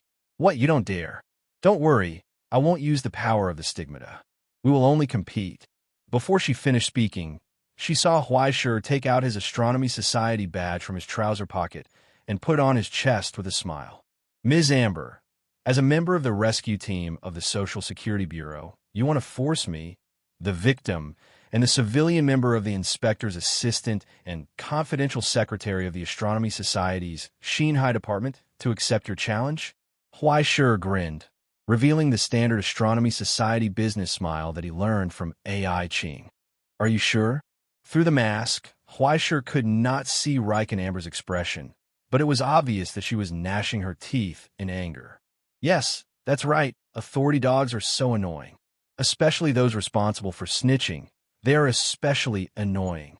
From the anger of others, Huaishir experienced a long-lost pleasure. Just as he was about to say something to add fuel to Amber's fire, he suddenly heard a sharp shattering sound, as if countless mirrors were smashed in an instant. The broken mirror world that blocked the surrounding suddenly disappeared. Instead, a sacred light rose from the dark abyss. "What is that?" Chapter 96. What is that? Huaishir lowered his head in shock and stared at the dark abyss. The moment the surface of the mirror realm was broken, the entire mutated underground world finally revealed its true appearance. It was as if all the soil inside the Xianhai subway had been dug up, forming an indescribable depression and gap under the huge city. The entire subway was at its edge, and if one looked inside, they would only see a void of darkness. Above the subway, the original 10 subway stations extended out like cliffs, carrying 10 important altars that hung above the abyss. The moment the mirror realm disappeared, the people on the stations could see each other without a doubt. 10 different battlefields, including the one Huaishur was at. The battles at 6 other altars had already ended. Wreckage and blood covered the ground, and the heads of the purified people who presided over the ritual were separated from their bodies. Even their altars had been destroyed. The battles at 3 other locations were still ongoing. The killing had not ended, but it was almost one-sided. The ascendants of the Eastern Summer were on a killing spree, destroying all resistance as easily as crushing dry weeds and smashing rotten wood. Amidst the efficient slaughter, the middle-aged leader turned around to take a look. When he saw traces of Hupa, he was stunned for a moment. Then, he pointed at her with a stern and fierce expression. "You made the mistake of leaving the team without permission. Go back and write your own report." But soon, everyone's attention was attracted by the thing in the abyss. It was a corpse, a rotting corpse. Even a blind person could smell the pungent and sharp smell of decay, and a nauseating aura slowly rose from the abyss. But it was because of this that they found it even more unbelievable. At this moment, right in front of everyone's eyes, 9 Phoenix's terrifying body that was as huge as a building had completely rotted. Dead. Completely dead. No matter what it was, no one would believe that it was still alive after being torn apart to this extent, right? But what the hell was this? Everyone fought their way to the boss room, only to find that the boss had hanged himself. They did not even get any experience, let alone equipment. Why the hell were they still fighting? Everyone knew that it was wrong, all right? Now, the black blood that had lost its life was seeping out of its remains bit by bit, accumulating into a stinking lake. A large number of stinking maggots were being raised, and mosquitoes and flies were constantly flying up and down like clouds. It was nauseating. However, in this sinister environment, a ray of light lit up in the black blood lake. It was so pure and so glorious. It was a resplendent golden color. As the world shook, countless fragments of the mirror realm trembled. In that darkness, light exploded, piercing everyone's eyes. Inexplicably, everyone felt a sense of tranquility in their hearts. They actually wanted to bow their heads and kowtow in front of the light, witnessing a miracle. And in the light, a pair of exquisite eyes that seemed to be cast in gold slowly opened. From the boiling lake of black blood, a dignified figure slowly rose. It was as if he had broken free from his shell and was looking at the world. In front of this pair of eyes, everything was like dust. What the hell? Huaishur's first reaction was to feel a chill. He subconsciously wanted to retreat, but then he felt a large amount of burn marks on his skin. It was as if he was burned by that line of sight. Without a doubt, that light was definitely the nemesis of ghosts. No, it should be said that it was their natural enemy. If this kind of thing was scattered a little bit, wouldn't he be burned to death in that light? Feeling an inexplicable sense of crisis, Huaishur subconsciously hid behind Rigi and Hupur. Separated by a layer of fiery red great armor, he finally felt a little better. He hurriedly put on his gloves and mask. Even if it didn't have much of an effect, his heart seemed to be comforted. He squatted on the ground, hiding behind Rigi and Hupur. Although he didn't want to admit what was going on with his outrageous appearance, he was simply trembling. Golden-winged Great Peng Ming King. Rigi and Hupur stared blankly at that light. The Prajna mask on his face actually cracked, and his voice became hoarse and shocked. No, in Dongxia it should be called Fifth Order Stigmata, Golden Wing Dapeng. What the hell? Huaishur was stunned. Is it an ally? It better be like that. Rigi and Hupur also cautiously retreated. The two of them were almost lying at the bottom of the steps, cautiously looking up. Even though such a sacred and dignified light had descended, their hearts were still heavy, and they couldn't look straight at that terrifying guess. If it wasn't an ally, then there was only one possibility. That was the 9-headed phoenix, or rather, it used to be the 9-headed phoenix. Connecting it to the complicated ceremony he had seen and the various abnormalities that wouldn't appear during the Fifth Order advancement, Rigi and Hupur finally came to a conclusion. Therefore, it was even more unbelievable. It changed its path of ascension. It was obvious that the 9-headed phoenix's high-grade stigmata couldn't possibly be the Golden Wing Dapeng. Even if they were both incomplete advancements in the Dongxiao lineage, the two were completely different. It was even more different than the Phoenix of Dongxia and the Phoenix of Rome. Thinking of this, she suddenly raised her head and looked at the abyss again. Then, she quickly retracted her head and patted her chest in great relief. No, no, this isn't the golden-eyed, miracle-winged bird king of the Dongxiao lineage. It's the fifth-order stigmata of the Indian lineage, Garuda. What's the difference between the two? Huaishir was confused. Aren't they the same? They're completely different, okay. Even if it's the same kind of miracle, it will leave behind different traces. Depending on the region and the source code that was fused, even if it's the same kind of miracle, it will leave behind two completely different faces. The difference is as big as Leaf Limit and Cinderella. Can you please explain in words that I can understand? Hoopa stared at him for a long time, as if he was an idiot.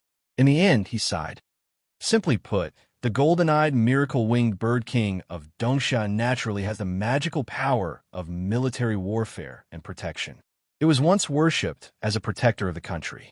It must be worshipped on the right path, otherwise it's absolutely impossible to succeed. On the other hand, Garuda is purely a subordinate existence of the gods. Although it has some limitations, its bestial side occupies more of its part, and there aren't as many restrictions. Huaishir understood instantly.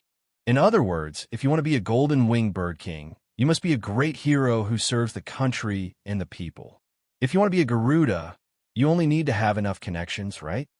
More or less. Hoopa only felt tired. She had said so much, but how did this guy understand? But now the problem was simply too big. She finally understood why the people of the Pure Land would go through so much trouble to prepare such a troublesome advancement ceremony. It was because this ceremony was not only for the nine-headed phoenix to advance, but also to allow him to forcefully jump from the Dongxiao lineage to the Indian lineage, ensuring that he could transform from a nine-headed phoenix to a Garuda. The specific process didn't even need to be guessed.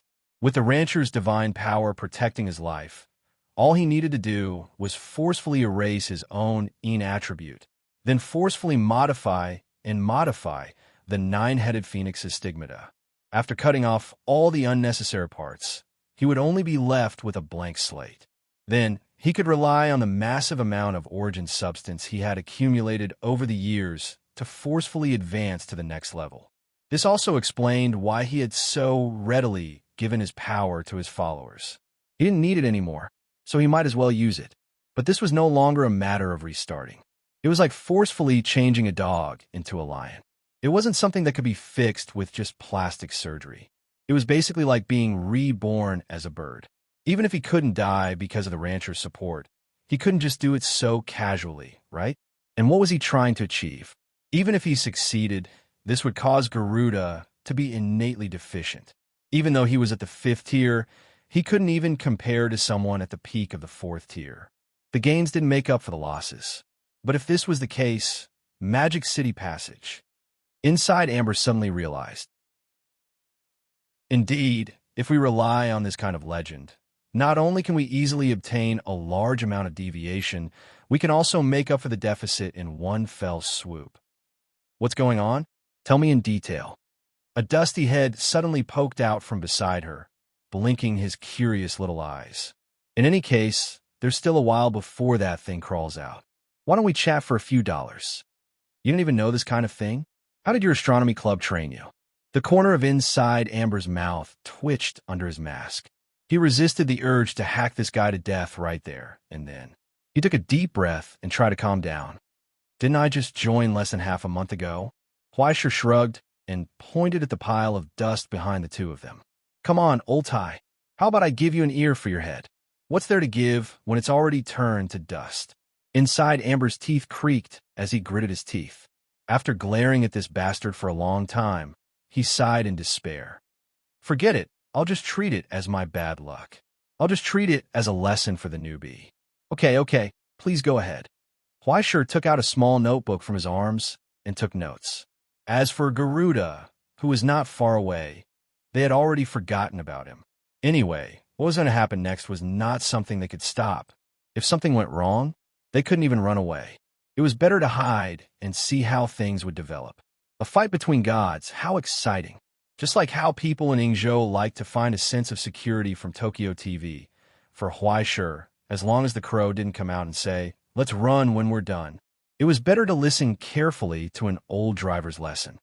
Simply put, among the fifth-order stigmata, let's not talk about the others who are just there to make up the numbers or the blank slate. The top batch will more or less have some divine characteristics. Hoopa patted the dust off her short skirt. She sat up and said solemnly, "This means that they are destined to pursue the changes of the reality correction value."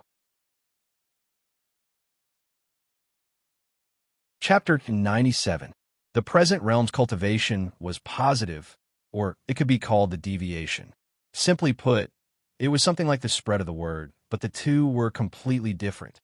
It was true that the gods would inevitably be worshipped and worshipped by humans, so they were widely praised and feared, but this did not mean that they would do anything in pursuit of people's praise and fear. On the contrary, they were worshipped and feared by mortals because of what they had done. If Crow was here, he might have told Huaishur more straightforwardly that the so-called gods were just a necessary part of maintaining the integrity of the world, and they had their own responsibilities. Whether it was to create clouds or rain, or to spread disasters, it was just an insignificant part of their work. Except for a few of them, or because of other motives, there were very few such existences who cared about what mortals said about them. Because for them, they were just fulfilling the mission given to them by the axis of the world. It could be said that it was their nature, or it could be said that it was destiny. Anyway, it was the same thing. It was just like how people were born to need to eat and drink. And as a level 5 sublimator who had part of the characteristics of the gods, in order to make this miracle grow, it was necessary to conform to its nature and make changes in the world. For example, the nature of the Qilin determined that Fu Sangguang must comply with the Qilin's destiny to control the beasts and maintain the peace of the present realm. No, it should be said that if Fu Sangguang did not have this determination, he would never be able to become a Qilin. For example, the golden-winged Great Peng in the Eastern Xiao lineage could not even be promoted in a normal way. The reason was that this miracle was bound to come with the countless cries and prayers when the country was shaken and the country was overturned. Its sublimator must receive the destiny of reorganizing the country, protecting the orthodoxy, and using violent military struggles to set everything right and tidy up the old country. Because of this, it did not exist in the 14 paths of sublimator in the Eastern Xiao lineage. Even as the present realm became more and more stable, its miracle had sunk deep into the depths of the Silver Sea and could not be found. It could be said that in addition to its appearance in the legend, it was fundamentally different from Garuda. Every ascendant with a fifth-order stigmata was bound to have their own destiny, and they were bound to work hard for it. Whether it was to become stronger or to realize their own ambitions, they were bound to do so. Regardless of whether the mandate of heaven that this miracle carried was good or evil, large or small, every ascendant of the 5th level would cause a certain degree of change in the current situation. It caused all things to deviate from their original trajectory. And this was what the discovery correction value represented. It would evaluate the miracles created by the ascended. If setting things right meant correction, then destruction and destruction will be different. These two names ultimately meant the same thing, that the world had been changed. The entire world was like a number, increasing and decreasing according to the will of the sublimators. Sometimes it would go up, sometimes it would go down. If it wasn't suppressed, wouldn't it already be a mess? This was also the meaning of the position of the supervisor, to prevent everything from turning to ashes in this turmoil. Speaking of this, Amber sighed. And Garuda, as the subordinate and mount of God, naturally doesn't need to say more about its mandate of heaven, right? Huaishur suddenly understood. Be a henchman and open a path. Hoopa nodded his head. This was the little scheme of the guy who was originally Nine Phoenix. It was simply killing 3 birds with 1 stone. Through the jump of the path of sublimation, it refreshed itself and changed its appearance. Not only did it get rid of the limit of 9 Phoenix's path of sublimation and successfully advance to Garuda, but could also rely on Garuda's own characteristics to easily open a path to the underworld of Modu. While completing the plan, it also obtained a large amount of discovery deviation value through this legendary undertaking created by itself. It got rid of its congenital defects and became one of the best in the 5th level. It was like a carp leaping over the Dragon Gate, opening a path to Modu for the original 9 Phoenix. It could be said that it was completely unrealistic. After all, it was a little too difficult to let a ferocious bird that devoured souls to open a path. But for Garuda, this was simply his job. Otherwise, after being Vishnu's mount for so many years, if one day the great god told them where to go, could they still say sorry to the great god and ask for a GPS if they couldn't find this path? Now, with the 3 reflections of the mirror realm, breaking the seal of the discovery realm, and entering Modu was simply a matter of course. Although it couldn't be said to be easy, was there anything in the world that didn't require effort? If we can really open a path to Modu, we can at least get a deviation of 0, 9% or more, right? Amber clicked his tongue. It's enough for him to jump to the upper levels of the 5th level ascendants. Only so little. Huaishir was stunned, and then he was madly rolled his eyes. This is already quite a lot. A deviation of 3% is enough to destroy a small and medium-sized country. If it reaches 20%, the entire discovery realm is in danger. Do you know how much the deviation value reached during the First World War? It was only 44%. At the most dangerous time, the Astronomy Society even moved the Doomsday clock forward by 5 minutes. At this point, the two of them were about to shrink to the bottom of the stairs. The light above was too strong. It was simply an innate suppression of the stigmata, which also belonged to the negative attribute. If they were not careful, they might just disappear from the face of the earth. At this moment, they heard the whistling of the hurricane. Amidst Garuda's angry screams, the light blazed and burst out like an ocean. It finally crawled out of the abyss of transformation and slowly spread its wings, which were riddled with holes, and broke free of the Discovery Realm's shackles bit by bit. In front of it, a pitch-black crack slowly opened, and one could vaguely see flowing light and rainbows, as well as countless scenes like bubbles. But what shocked Huaishir was, what's up with its wings? That pair of wings riddled with holes could be described as tragic. It was hard to imagine that something could rely on this thing to fly. Thanks to it, it couldn't even completely crawl out of the abyss of its transformation. It's probably an incomplete advancement, right? Behind Huaishir, someone said, it should be said that it's congenitally deficient. Because there was a problem with the ritual, he didn't wash away all of his Een attribute. There was still a part of it left, which led to the conflict with Garuda. At that moment, Huaishir and Li Jianhupo were terrified and quiet. They suddenly turned around and pointed their swords and axes at the person who had appeared there without them knowing. Then they froze in place. Old Lu, Huaishir was stunned. Why are you here? Are you kidding? Why can't I, a recorder of the Astronomy Association, come? I should be the one asking you. Yu Dongri smoked calmly. Even if you want to die, you can't do this, right? It's a coincidence, a coincidence. Huaishir laughed dryly. I just want to make a contribution as soon as possible and reduce my sentence as soon as possible. When did you come? I arrived when you were talking about the deviation. Seeing that you were serious, I didn't disturb you. By the way, I've sent away the seriously injured person below. You don't have to worry.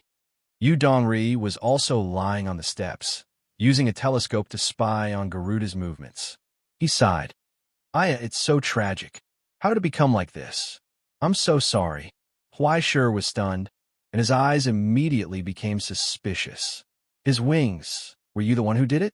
I'm ashamed to say this. Yu Dongri smoked happily. A few days ago, although I found out that the restaurant of the All-Bird Banquet was opened by the Gue Jing people, and they were secretly collecting bird eyes, I had no idea what they were going to do. So I thought, no matter what they're going to do, let's do something first. Yu Dongri was enraptured as he talked about these things. Then, I simply went to the kitchen and stuffed a bunch of bats and duck eyes into them while we were eating. Later, I secretly stuffed a few eels and eels into the poisonous snakes they bought. I didn't expect it to work. You bastard, you invited me to dinner, and you even brought a spy. Do you still have a conscience? Didn't you eat very happily too? Besides, I also spent money. That day, you alone ate more than 800 yuan. Yu Dongri said indignantly. Who doesn't tell others that they are in puberty when they treat others to dinner? While complaining about Sephora, he half-knelt on the steps and took out something that looked like a sniper rifle from his back. He skillfully opened the frame and set up the gun. Then, he aimed it at the reborn Garuda under the bright light that was enough to crack a person's face. What are you doing? Huaishir looked at the gun that didn't look like a strange border relic. He felt that Yu Dongri must be crazy. Are you going to kill it with this thing? Not necessarily. Yu Dongri's eyes emitted hot smoke. His polychoria trembled. Amidst the burning pain, he opened his mouth and whispered softly, I hope it can be crippled. At that moment, he pulled the trigger. The gun shook violently. With the ignition of the primer, a bullet flew out of the barrel, leaving a shrill sound behind. In an instant, it flew into the abyss and penetrated the layers of light that seemed to be solid. It successfully hit Garuda's chest. Then there was nothing. Not a single hair fell. Garuda didn't even notice that someone was hitting it. From the beginning to the end, Amber witnessed this magnificent feat that was like Don Quixote challenging a windmill. Then, he couldn't help but laugh. It's useless, bro. Huaishir shook his head and sighed. He took out some ointment from his pocket. He didn't know if it had any effect on eye burns. Only Yu Dongri ignored the blood flowing from his right eye. With a relaxed expression, he exhaled the smoke in his lungs and put out the cigarette, but on the ground. Finally, he glanced at the two country bumpkins. Have you heard of laser guidance? Before he finished speaking, the sky shook violently. From the top of Garuda's head, a large hole suddenly appeared in the void. It was as if a crack had suddenly been smashed open in a wall, revealing the scenery behind the wall. The wind surged and whistled. From the dark tunnel, two dazzling headlights suddenly lit up. With the roar of the trampled railroad tracks, a high-pitched and sharp cry burst out. It was deafening. The subway was about to enter the station. Chapter 98. The moment the crack opened, Garuda raised his head in confusion, and then his eyes were illuminated by a headlight from hell. The roar roared. It was as if the bullet had finally flown out of the barrel after a long time of brewing. Under everyone's gaze, a train galloped through the open gap, as if leaping over the abyss, falling from the sky. With the huge inertia brought by 7 carriages and galloping for dozens of kilometers, as well as the terrifying mass of 315 tons, the fatal bullet hit the angry giant bird head-on, and the roar broke out. The orb shattered. It was as if it was hit by a hammer head-on. Just above Garuda's head, the solemn and sacred huge orb suddenly cracked open with a shrill crack. At that moment, the giant bird subconsciously tilted its head, and immediately its slender neck, huge body, and wings that were riddled with holes burst out with glassy blood. The iron car was like a plow, tearing a huge wound on the body of the newly born holy beast. In this pure collision of mass, the weight, inertia, and even barbaric physics brutally imposed on its body. As several carriages hanging at the rear flew out in a violent shock, the front carriage had already pierced into Garuda's chest like an iron pillar. Blood gushed out like a waterfall.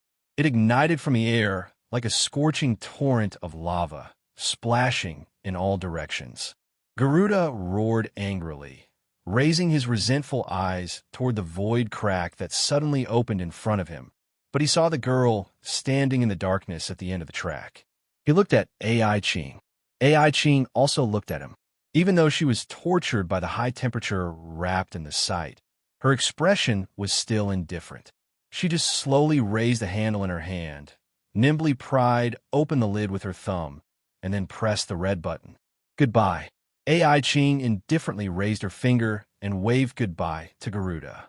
At that moment, the tunnel seemed to be stretched dozens of times in the suddenly distorted space. Countless streams of light changed, and the crack that opened in the void suddenly closed. The girl disappeared. Instead, a light lit up in front of Garuda's chest.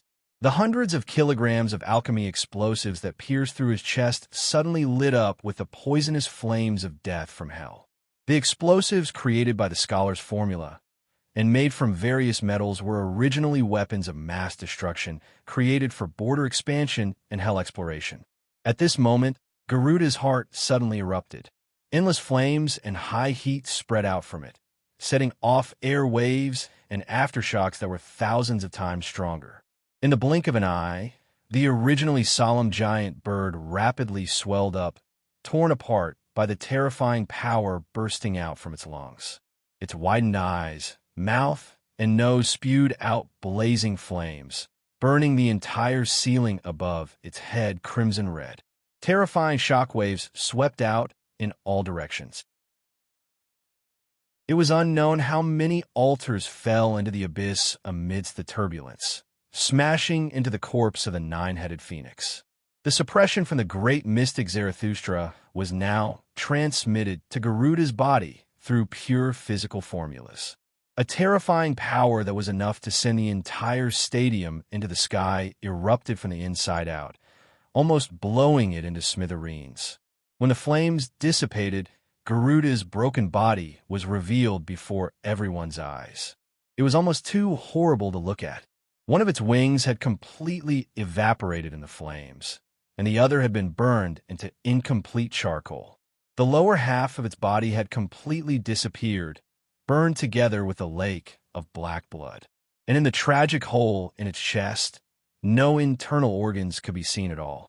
Only the pitch-black skeleton that looked like towering trees could be distinguished. The glazed blood fell from the sky like a rainstorm. Everywhere it passed, everything was ignited with a holy, cleansing flame. How's the effect? AI Ching's voice sounded in the earpiece. Yu Dongri whistled happily and put down the scope on the gun. Heavy damage. Very good. AI Ching's voice was calm. If we return the favor, no one can say that the Astronomical Association branch in Xinhai is useless, right? But Yu Dongri carefully poked his head out and looked at Garuda, who was screaming in the abyss. It looks like it's going to run away. Then let it run. AI Ching sneered. If it can run away. The communication was cut off. At that moment, in this broken mirror world, the ceiling that was burned red was suddenly covered by darkness. Darkness was not appropriate to call it darkness. To be precise, it was as if it was the light of the universe. It was as if the curtain of night had suddenly unfolded in the sky, like a picture scroll, and then the light of stars revealed in the eternal darkness of the universe. First, there were 5 stars: metal, wood, water, fire, and earth. Then, a galaxy crossed, the southern dipper and the northern dipper appeared, and the stars rotated. From the dividing field of north, south, east, and west, the 28 constellations of the Azure Dragon, Vermilion Bird, White Tiger, and Black Tortoise lit up with a brilliant and cold light. Under the reflection of the stars, a blazing starlight lit up in the middle of the night. It was rapidly magnified. It was like a falling star. The blazing light descended from the void of the star map, just like a burning meteorite smashing into the invisible ground in the air. Then, there was a burst of roar, and pale air waves rolled over. Under the protection of the star flame, a dignified old man in a black crane cloak appeared in the void. His mottled long hair was tied into a hairpin behind his head. His eyes were slender, and his pair of slender eyes seemed to have a natural domineering and ruthless aura, as long as he was not holding the bowl of instant noodles in his hand. Then, he changed the pair of flip-flops under his feet, and the pair of flip-flops was obviously not a set. The yellow flip-flop on the left had a SpongeBob SquarePants on it, and the pink flip-flop on the right had a white Hello Kitty printed on it. The moment he appeared, whether it was Lu Dongli, Li Jian, Hu Pa, or the other ascendants, they all breathed a sigh of relief. This time it's settled. Yu Dongri wiped the cold sweat on his forehead and let out a long breath. The director of the Dongxia Social Security Bureau, the cabinet minister, the person who truly held the most power in the Dongsha family tree. Destin Xian Yao. Young ones, you've worked hard. Finish your work early and go home for dinner. The old man glanced back at his subordinates and then at the bowl of instant noodles in his hand. He could not help but sigh. Eating instant noodles all the time, my stomach can't take it. As he said that, he lowered his head and slurped the last of the noodles into his mouth. Then, he picked up the bowl and drank the soup. Then, he wiped his mouth and looked at Garuda, who was in the abyss of terror under his feet. Not a bad idea. He's a promising one. Xian Yao commented lightly. Too bad. As he said that, he raised the plastic fork in his hand and stabbed it at Garuda from afar. They were both level 5, but Garuda's expression was like he had seen a ghost. He screamed in terror, and his broken left wing started to fight. In an instant, countless shadows rose from where he was and flew in all directions. In the blink of an eye, he left the small Xian-Hai city behind him. The open sky. If Garuda wanted to run, no one could stop him. Anyway, that was what the mythological sourcebook said. Unfortunately, the group of bastards who wrote the setting were now eating books. Even though he had tens of thousands of clones, under the old man's indifferent gaze, the countless clones dissipated rapidly like bubbles.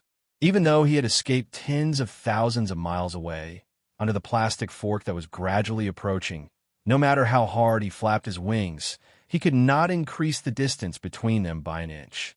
In the end, he let out a shrill scream. He suddenly screamed from above the sea and shattered a piece of space, tried to escape from the mirror realm. But when he escaped from the ravages of the space turbulence, he realized in despair that he had returned to his original spot, motionless. Only the plastic fork was able to stab it in the eye with ease. At the last moment, a trace of determination flashed across Garuda's eyes. The holy, cleansing fire rose from his body and swallowed him in an instant. The broken mirror realm suddenly shook and swallowed him. Mirror realm shift. This was the contract between paradise and the mirror realm. 91 years ago, during the catastrophe of the worlds, the rancher married the ruler of the mirror realm, the queen of rotten dreams. The two inhuman existences had intercourse in the maze realm for 16 years. After giving birth to a surviving evil, they formed an eternal contract. Since then, all the purified people were bestowed with the power of the mirror realm by the rancher. At this moment, Garuda had already entered the deepest part of the mirror realm maze, hiding himself in the deepest part of the countless faults. He switched between reality and illusion. Only a reflection was left in the original place. In the next moment, the illusion shattered. Garuda, who was in the depths of the mirror realm, was also ejected. There was a huge hole in his head. He did not have long to live. However, this short gap had already bought him enough time. At that moment, he raised his head and screamed. He summoned the rancher's power. He was going to call for help. And so, in the blink of an eye, the door of paradise opened behind him. A majestic aura froze the entire underground. Countless hunting angels flew out like a flood, blood red like rainbows. They shot out from the incomplete hunting angels. Before the mystic bird could even make a move, they had already been cut to pieces. In the midst of the bloody storm, a sudden boom came from the turbulent world behind the door. Then, a slender figure struggled pathetically, screaming as he flew out. "Help!" The slender figure tumbled in the air in a panic. "Get out of the way! Get out of the way!"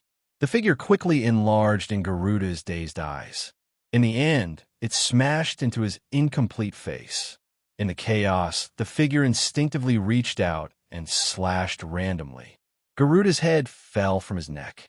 In an instant, a cold light flashed and shattered his bones. He died on the spot. Even before he died, he did not understand why he did not call for the Saint God's help, but instead a fiend. In the chaotic collision, the figure that fell from the sky crashed into the altar, kicking up a cloud of dust. He coughed violently. Amidst the mess, the young girl struggled to her feet. She looked around with a blank expression. "Where's this?" She looked around at the familiar faces in shock. "Where am I? Where did I run to?" Chapter 99. Where is this? She stared at the familiar faces around her in shock. Where am I? What did I run off to? When they saw the confused expression on her face, everyone from the Mystic Bird to the Social Security Bureau couldn't help but cover their faces in embarrassment. Their heads hurt. The white pigeon that had appeared out of nowhere landed on her shoulder. After cooing a few times, she let out a sigh of relief. Discovery? That's good, that's good. I knew it was getting weirder and weirder the more I walked. I couldn't even find anyone. As she spoke, she puffed out her chest proudly. Who said I was lost? I didn't run too far. Yes, the young girl, White Emperor's disciple, was still lost. Amidst the awkward silence, a shocked yell suddenly sounded out. The young girl turned around and saw the altar that she had smashed, as well as Huaishur, who had been so scared by the thing that had fallen from the sky that he was sitting on the ground. He stared blankly at White Emperor's disciple in front of him. He looked at the image on his phone in disbelief. White Emperor's disciple was confused. What about me? She hadn't even finished speaking when she felt that person rush forward and grab her hand. His face was red, and his eyes seemed to be shining. You are the only car that I want. Zhu Qingyu was stunned. She didn't know how to react. There's warmth? It's actually real? Heavens! Huaishur held her hand. He was so moved that tears almost filled his eyes.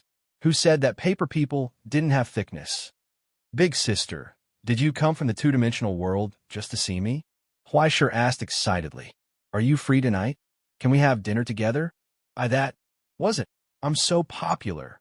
Zhu Qingyu stared at him in shock, wondering if he had mistaken her for someone else. But when she saw his eyes, which were filled with passion and anticipation, and his expression of joy and passion, as well as the hands that were holding her hand, for some reason, her mind suddenly went haywire. It was as if an abstract image of a mango had appeared in the midst of her chaotic thoughts, bringing with it a shocking conjecture. Her mouth fell open in shock. Prelude, Daddy in Hell. I think I've been confessed to, for the first time in 15 years. He felt such a terrifying impact. She suddenly felt dizzy as she stared blankly at the young man in front of her, not knowing what to do. I'm sorry, I'm only 15. I'm still young. Her tongue suddenly started a fight as she stammered. Moreover, I don't even know your name yet, and you, for this kind of thing, shouldn't we get to know each other better first? I didn't mean. The more she tried to explain, the more confused she became. In the end, she almost gave up on herself. She closed her eyes and shouted, Anyway, that kind of thing can only be discussed after I'm 18. Huaishur was stunned, not knowing what she was talking about. Very soon, he sensed the gazes of the Ascenders in the distance landing on him. They were stunned, shocked, gloomy, and ice-cold. They were practically shooting daggers at his back. When he finally realized what he had just said, he was immediately drenched in sweat. He was dumbfounded, and his smile gradually disappeared. He felt as if he had just done a whole set of broadcast gymnastics on the edge of death. Don't panic. Huaishur, don't panic. Calm down. Use your brain. Think of a way to save yourself from this hopeless situation. In that instant, Huaishur's mind spun like lightning. Finally, he found the only way out of the countless paths leading to the crematorium. Actually, I'm a fan of yours. He squeezed out a smile and tried his best to act like an amiable older brother. Can you give me an autograph? Oh, okay. Zhu Qingyu also reacted. His face was red as he lowered his head. After waiting for a while, he asked in a low voice, Can you let go of my hand a little? Okay. Huaishur awkwardly let go of his hand and smiled at the other older brothers and sisters who had come to his rescue. However, he couldn't help but rub his hand against White Dizzy's back. It felt so good. He wanted to cry in his heart. After receiving the autograph pen from Huaishur, White Dizzy rummaged through his pockets, but couldn't find any paper. Huaishur suggested, Why don't you sign on my clothes? No. Wait a moment. Who knew what strange scene she was imagining, but the young woman's face became even redder. She hurriedly refused, looked around, and quickly jumped into the abyss. Then, she quickly returned, holding a palm-sized transparent crystal in her hand. She randomly signed her name on it, then lowered her head and shoved it over. Here. Thank you. Huaisha hurriedly reached out. As he took it, he accidentally touched her finger. She retracted her hand as if she had been electrocuted. Then, she turned around and said, You're welcome. I should go now. She had just taken a step when her legs gave out, and she stumbled. Very quickly, she lowered her head and avoided everyone's gazes. Taking advantage of the fact that the door to the paradise hadn't closed yet, she ran in as if she was running away. In the silence, Huaisha was the only one left standing at the edge of the platform. He stared in shock at the abyss that had disappeared as the mirror realm shattered. Finally, he lowered his head and looked at the crystal in his hand that he had signed. What a pity, he muttered. I should have asked for a wee chat. Smack! An old hand patted him on the shoulder, causing him to tremble all over. When he turned around stiffly, he saw Xian Niao standing behind him with a gloomy expression. Hey, kid. The old man narrowed his eyes and scrutinized this audacious bastard. Do you know the consequences of harassing a minor? Murderous intent surged. Huaisha's legs gave out. He subconsciously wanted to beg for mercy, but then he reacted. Wait, I'm a minor too. Xian Niao was stunned and speechless. At this time, the cowherd who was blinded by his little brother's series of actions finally reacted. He hurriedly came over and squeezed out a smile to say something nice.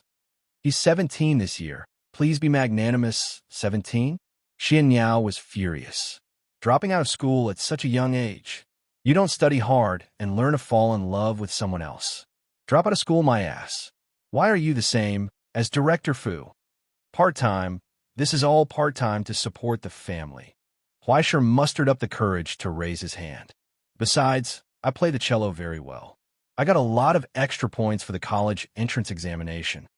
Xian Niao did not seem to believe him. He pulled him over and stared at him. One of his eyes turned pure black as he stared at Huaisha, as if he could see through fate. Xian Niao's eye of destiny.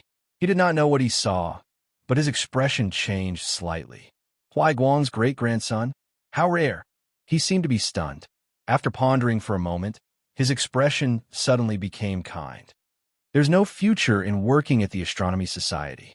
Kid, do you want to work at the Social Security Bureau? How about I put you in the same group as Xiaobai? You can see each other every day. After your college entrance examination, you don't have to care about any university. I'll write a recommendation letter for you. You can go directly to Jixia University to further your studies. After 4 years, you'll be a civil servant with an iron rice bowl. The salary will be high, and there won't be many things to do. How about it? For a moment, Huaisha's eyes were almost covered by the words, iron rice bowl. A good harvest, a fulfilling life, and a stable career. Thinking of his dirty deeds, he swallowed his saliva and shook his head with difficulty. He sternly refused. Thank you for your kindness, but there's no need. I've decided to dedicate my life to protecting the peace of the present realm. TSK, both of you are slippery. The old man seemed to shake his head unhappily, but he did not say anything else. He just waved his hand to instruct his subordinates to take care of the wounded, and disappeared without a trace in the unfolding night. He still had other things to do, so he did not have time to dawdle here. Before he left, he saw Hoopa glare at him with hatred. He did not know whether she meant to say that he should wait for her to call for help, or that she planned to beat him up when he walked at night to vent her hatred for taking his head today. Huaisha waved his hand lightly and pointed to the sign on his chest. He smiled but did not say anything. Come and beat me. Thus, the chaos came to an abrupt end. Under the hammer that fell from the sky, all the conspiracies and tricks were completely defeated by absolute power. The Social Security Bureau had perfectly proven their strength in Dongxia's foundation. It wouldn't be long before this war came to an end, right? But that had nothing to do with Huaisha. When he was carried out of the subway by Yudongri, he only saw the night sky. He did not know when, but it was already night. The whole city was still shining, and the few short explosions during the day were easily forgotten by the non-existent chemical plant in the eastern suburbs. Although there was chaos, it should be quickly calmed down, right? The world was still operating. Huaisha breathed a sigh of relief, and felt his whole body was finally relaxed. When he sat in the ambulance to check his body, he saw the familiar wheelchair. The pale-faced AI Ching was quietly on a four-drip. When she saw Huaishir, she nodded slightly. "Well done." "Ah, it's nothing." Huaishir smiled embarrassedly and was about to be modest when he heard the second half of her sentence. "Especially confessing to a 15-year-old girl in front of so many people, it's quite your style." Huaishir suddenly wanted to explain, but he saw AI Ching waving her hand with a calm face. "In the future, if you're mentally retarded, please look at the environment a little. Don't be crushed by the parents behind them. Okay?" Okay." Huaishir nodded embarrassedly and curled up on the bed, trying to reduce his presence. However, after Yu Dongri finished dealing with Director Fu, he squeezed over to him and sighed. "Brother, you've earned a lot." He looked at the crystal signed by Prince in Huaishir's pocket. A failed confession can get such a luxurious consolation prize. It's unheard of. "What's this?" Huaishir was stunned. He picked up the ordinary-looking crystal and looked at it over and over again, but he couldn't see what magical effects it had. "Is this very powerful?" Old Lu rolled his eyes. "Crystal of Wishes. Don't you think it's powerful?" "Crystal of Wishes?" Huaishir was curious. "Can it be used to make a wish?" "Let's pray with a limit." AI Ching glanced at it. "It should be a crystal of origin formed by the miraculous contraction of Garuda's body after he was killed in an instant. If this power was released in an instant, it would be able to shake the balance of the Silver Ocean and achieve many unimaginable things. Of course, there was no need to mention nonsense like world peace. At best, it would only be able to achieve what humans could do in advance." Huaishir was surprised. "This is also very powerful, okay?" Seeing his excited expression, AI Ching shook her head. "But compared to the real thing, this is just a defective product. You'd better not have too much hope." As for what Huaishir would wish for, she didn't care. In any case, this guy would only wish for a pile of money, right? This kind of wish could be exchanged for tens of millions or even hundreds of millions of assets, right? Then, Huaishir uneasily picked up the crystal of wishes in his hand and asked seriously, "I want my family to come back. Can it be fulfilled?" AI Ching fell silent. Yu Dongri looked away. "Ahaha, can it?" Huaishir laughed awkwardly and scratched his head. "That's right. He probably won't care about this kind of excessive wish." In that instant, the crystal in his hand suddenly shook. Cracks appeared on the surface of the crystal. In the blink of an eye, it quickly turned turbid and turned into something like old glass. There was no longer any wonder. In the silence, the three of them were stunned. Soon, the night became restless. Outside the window, they saw a golden light shoot up into the sky, tearing through the layers of black clouds and revealing the brilliant starlight. The direction where the light rose. "Is it my house?" Huaishir jumped up in fright. By the time Yu Dongri drove over with him, it was already more than 10 minutes later. The brilliant golden light had already dissipated and was replaced by a soft yellow light in front of the door and a brand new nameplate of the Chalcedony Hall. Huaishir jumped out of the car and stared blankly at the brand new courtyard behind the fence. The originally overgrown weeds had disappeared, and the dusty statues were as clean as new. In the center of the courtyard, the broken marble fountain was once again filled with clear spring water. And just behind the layers of shade, the brightly lit main building no longer had any traces of damage. Not only were the broken windows and cracks on the walls, but even the entire building seemed to have been turned back in time, returning to its former exquisiteness and magnificence. The bright light of the crystal chandelier shone out from the hall. It illuminated the thin figure waiting in front of the door. The old man wore a black bow tie and a spotless suit. His mottled white hair was meticulously combed to the back of his head as he stood upright at the bottom of the steps. He smiled at the young man who had just returned. "Dinner is ready, young master." He opened the door for Huaishir and took the excrement in his hand. He smiled warmly and kindly. "Welcome home." Huaishir stared blankly at the old face. He had never seen such a face and figure in his memory, but for some reason, he felt that it was so familiar, as if they had been together for more than 10 years. They had never been separated. It was like a dream. He followed behind the old man in a daze, passed through the door that was open for him, and walked into the hall. He looked around at the quaint decorations and the scenes that he would only return to in his dreams. Finally, he walked into the dining room and sat at the front of the table. He looked at the steaming dinner in front of him. Fleischer picked up the chopsticks, but he hesitated. He looked back at the old man behind him. "Is this for me?" "Of course." The old man smiled in shame. "I'm sorry, because I haven't cooked for many years, and the reserves at home are a little insufficient. I can only make this in a hurry. Please forgive me." "No, it's fine." Fleischer shook his head and picked up the bowl of rice. He picked up a tender green vegetable with his chopsticks and carefully tasted it. He paused and slowly put down his chopsticks. The old butler bent down and asked softly, "Is it not to your liking?" "No, it's delicious." Fleischer lowered his head and rubbed his red eyes. He could no longer hold back the urge to cry. It's really delicious. It was like when he had lost everything. Now that he had regained everything, he couldn't help but want to hug his family and cry. After a long period of time, after witnessing many miracles and disasters, after experiencing innumerable pain and praying, after a long period of time, after witnessing countless miracles and disasters, after experiencing innumerable pain and prayers, Fleischer finally realized his wish. He went home, outside the Stone Marrow restaurant. He watched the young man walk into the door. "Now is not the time for guests to visit. We should go." Ai Ching knocked on the window and reminded Yu Dongri, who was pacing outside. "If there's anything, let's talk about it tomorrow." "Okay." He retracted his gaze regretfully and returned to the car. However, he smelled the familiar smell of cigarettes. He couldn't help but be stunned. "Do you smoke?" In the back seat, the girl looked at the warm light in the window and answered calmly, "It's just when I'm in a good mood."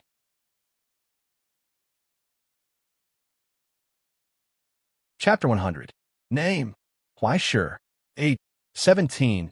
Inside the interrogation room, the listless young man behind the table yawned and raised his hand curiously.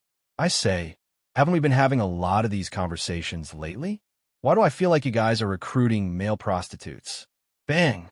Division Chief Fu slammed his palm on the table with a cold expression. "Be serious." Division Chief Fu said, "You are now at your own parole hearing. Of course, if you want to stay in prison for another 2 years, just pretend I didn't say anything. You can continue to be arrogant." No, no, no. Fleischer quickly straightened up and squeezed out a smile. "I'm just helping you skip the irrelevant procedures. Please continue. Please continue. Due to your good performance in prison and your contribution to Xian High, the Social Security Bureau will, at its discretion, reduce your sentence. You will be exempted from trial and 40 years of border service." Division Chief Fu held the notice from his superior expressionlessly. Every time he read a word, his brows furrowed deeper. He really didn't want this little B asterisk star to walk out of his prison in one piece. Finally, he put down the notice and looked coldly at Fleischer. "Next, we will use your answer to determine whether you can return to the modern society." Okay. Fleischer nodded in a hurry. "It's finally here. Why did I risk my life? Isn't it so that I can get out of prison as soon as possible? Hurry up, hurry up." He had already typed out a 5,000-word report on how to show that he had turned over a new leaf. Just as he puffed out his chest and coughed, he heard Division Chief Fu ask darkly, "What do you plan to do after you get out?" "Of course, cause trouble." Fleischer almost blurted out the truth. Thankfully, he reacted quickly and didn't say it out loud, or else his parole would have been over. TSK, this old man is really a bad person, he thought to himself. Then he coughed twice and answered seriously, "After the guidance from the Special Affairs Department, I have decided to turn over a new leaf and serve the society. From today onwards, I will be a qualified citizen who is beneficial to Xian High and Dongxia. All right, don't play dumb with me." Director Fu waved his hand and motioned for the 2 judges to take a rest. Director Fu tapped his fingers on the table and gave a look that said, "I know what you're thinking. Be realistic. What exactly are you planning to do? Go home? Yes, and then go to school?" That's right." Director Fu nodded with satisfaction, then asked, And then, Huaisher followed his words and continued. Study hard and improve every day. Sounds good. Director Fu nodded and asked casually, from now on, you'll abide by the school rules. Strive to be the best, study hard, and don't mess around, right? The corner of Huaisher's eyes twitched. He scrutinized the middle-aged man who appeared calm on the surface, but in reality, his hand had already reached for the gun handle. He immediately shook his head like a rattle drum. No way. No way. Uncle, we won't do it. Director Fu heaved a sigh of relief. Just how scared are you of me harming your daughter? Huaisher's heart was broken. Who would harm your daughter? Your daughter has always been the one harming others. Forget it. In order to prevent this guy from exploding on the spot, I won't say this out loud. After an hour-long report, Huaisher finally received the red-stamped notice from Director Fu. After he packed up his things in the detention room, he was kicked out of the Special Affairs Department. He was free once more, at least until the next time he committed a crime. Huaisher picked up his guitar case and looked back at the Special Affairs Department where he had lived for a long time. He felt a little reluctant to leave and even wanted to stay for a few more days after a few dry coughs. He shook his head. His house was no longer the haunted house it used to be. Even the Wi-Fi was 300 megabytes. There was no need for him to miss the hard bed. Life is so beautiful. When he thought about the more than 10 million yuan in his bank account, his mood became more and more cheerful. He decided to extravagantly take a taxi. As soon as he walked onto the road, he saw a car parked across the road. There was also a girl looking at him through the roll-down window. A.I. Ching. Huaisher was stunned. I didn't expect someone to pick me up from prison. You didn't stay in prison for long, right? A.I. Ching asked. After Huaisher got in the car, she waved her hand and signaled the driver in the front row to start driving. Then, she threw a stack of reports and notices into Huaisher's hands. What is this? Huaisher curiously flipped through the reports. They were all words that he didn't understand at all. It's all a bunch of meaningless copies. Just put them away. A.I. Ching said. From now on, no one will pursue the trouble you caused a few days ago. Originally, the Jinling branch was prepared to be blamed by the Social Security Bureau this time. Those bastards wanted to beg for mercy before they even started. If it weren't for Xian Niao personally giving you the green light, I'm afraid you would have a lot of trouble this time. Xian Niao? Green light? Huaisher was stunned. Huh? Didn't Director Fu tell you? A.I. Ching looked over. Apparently, Xian Niao directly asked and finalized the matter as an emergency arrest allowed by the Social Security Bureau. Qi, one was suspected of colluding with criminal forces and foreign terrorist organizations outside the border and was investigated. As for the accidental killing of Qi, one during the arrest, you probably received a few insignificant punishments. Congratulations, you're acquitted. Acquitted? Huaisher lowered his head and looked at the parole notice in his other hand. He suddenly widened his eyes. He was tricked by that old man Director Fu again. When he thought about how he was tricked into signing so many useless documents at the Special Affairs Division, he was so angry that his teeth itched. Looks like you've suffered a lot. A.I. Ching retracted her gaze gloatingly. Just take it as retribution for writing so many reports. Old Fu won't be having a good time these days. Forget it, I won't argue with him. Huaisher clenched his teeth for a long time, then tore the parole notice in his hand into shreds and threw it away, pretending that it had never happened. After asking the people of the Pure Ones about the closure of the mess, he finally asked, "What's next? Is there any work at the astronomy club?" "Everything is as usual, but it basically has nothing to do with you." A.I. Ching counted with her fingers. The rest are all reports, reports, reports, and reports. You can't deal with the aftermath. Besides, the higher-ups might not be able to deal with it. Huaisher was confused. Yesterday's news said that the expeditionary force of Dongxia had successfully returned to Xian City. It could be said that the results were remarkable.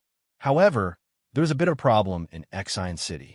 The people of the Pure Ones used various methods to try to open up a path to Shanghai.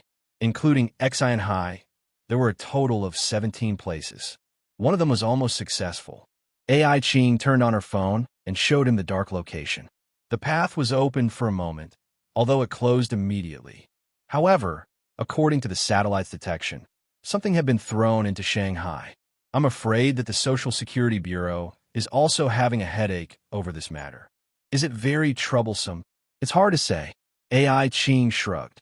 The Social Security Bureau probably has a team stationed in Magic City. If something goes wrong, they'll be able to react quickly. After all, Xian Yao is quite generous. It's not to the extent that she won't say anything just to cover it up. Now the two sides are negotiating how to deal with it, but it has nothing to do with us. However, before the problem is solved, a small place like ours won't appear in the eyes of the higher-ups. It can only be said that it's good and bad. Close the door and live a good life, right? Huaisha understood. That's the theory, but a certain guy still has a lot of messy things to do. AI Ching turned back to the topic. When you plan to go to Jinling, all the ascendants have to register their identity, and there's also that strange mark on your body. Before that, you'd better find a way to solve the problem.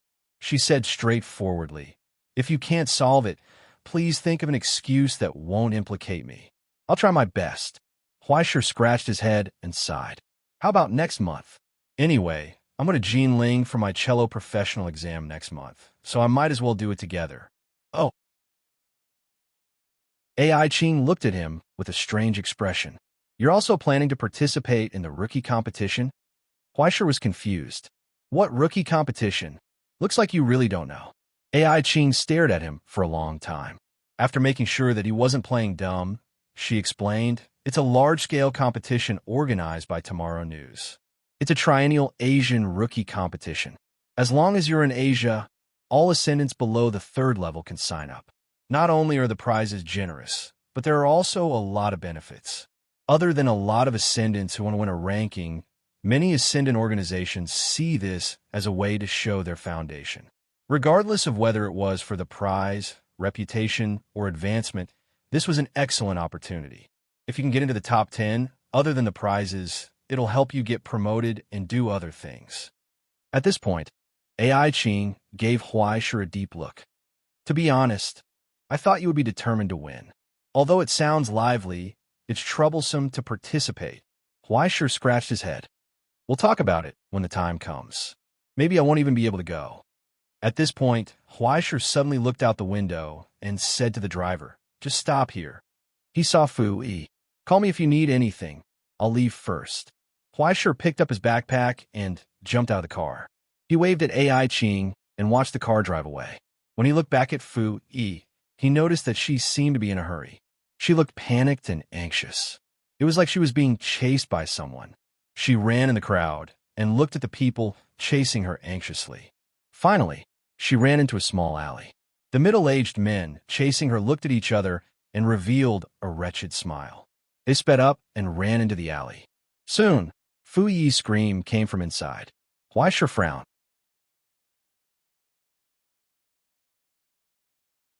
Chapter 101. What are you doing? Huaisha heard Fu Yi screaming. Get out of my way. I'll call the police if you do this again. Don't panic, little girl.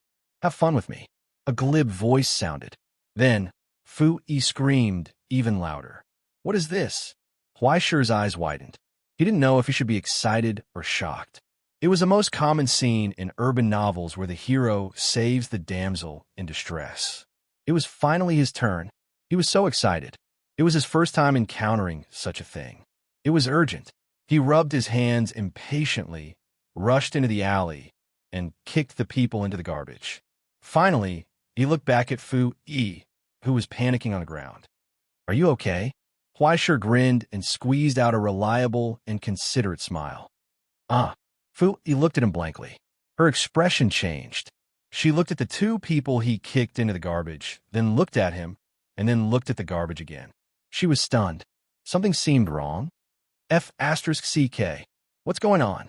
The middle-aged man who was kicked into the garbage got up and stared at her angrily. We agreed on 80 yuan a day. What's going on? Little girl, how can you be so unkind? Director, I want more money. What the hell? Huaisha was stunned. Then he saw the camera mounted on the wall and a few students who were lying around awkwardly. There was also a person who was clinging to the wall and preparing to jump down. Not only was she wearing a ridiculous costume and a red cloak, but but she was also wearing a Peppa mask on her face. What the hell? How could there be a knockoff of that? In the silent awkwardness, Huaishir scratched his face and looked awkwardly at Fu Yi. Oh, you're filming. It took a long time for the students of the drama club to appease the two middle-aged men who came to be extras. They bowed, apologized, and even added money. Huaishir's kick was really fierce. Even if he deliberately held back his strength, if it wasn't for the garbage heap, he might have been directly sent to the hospital. Fu Yi happened to be free. She sat beside them and drank water. She looked at the embarrassed Huaishir and asked, "Are you done with your leave?" Huaishir nodded. "Class starts next week. What's going on? Isn't the school's anniversary next Wednesday? The student union is planning to film a micro-movie, and since I'm in charge of this, I might as well find someone to write a script and be the female lead." At this point, she glanced at Huaishir and couldn't help but shake her head. I really didn't expect a hero to save a damsel in distress. Forget it. Huaishir flipped through the script, pointed at the title, and asked, "What the hell is this Peppa Swordsman?" That's right. Recently, whenever I meet with my dad, I always hear him talking about Peppa or something. Occasionally, he would even scold someone. When it came to naming it, he couldn't help but do it. Fu Yi waved her hand indifferently. It's just a small detail. Don't worry about it. Huaishir was speechless.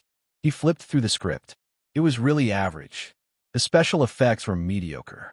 However, he couldn't expect too much from a group of students for self-entertainment. However, this is the last line in the script. Huaishir flipped to the last line and pointed at it. The protagonist puts on a mask in front of everyone and says, "I am Peppa.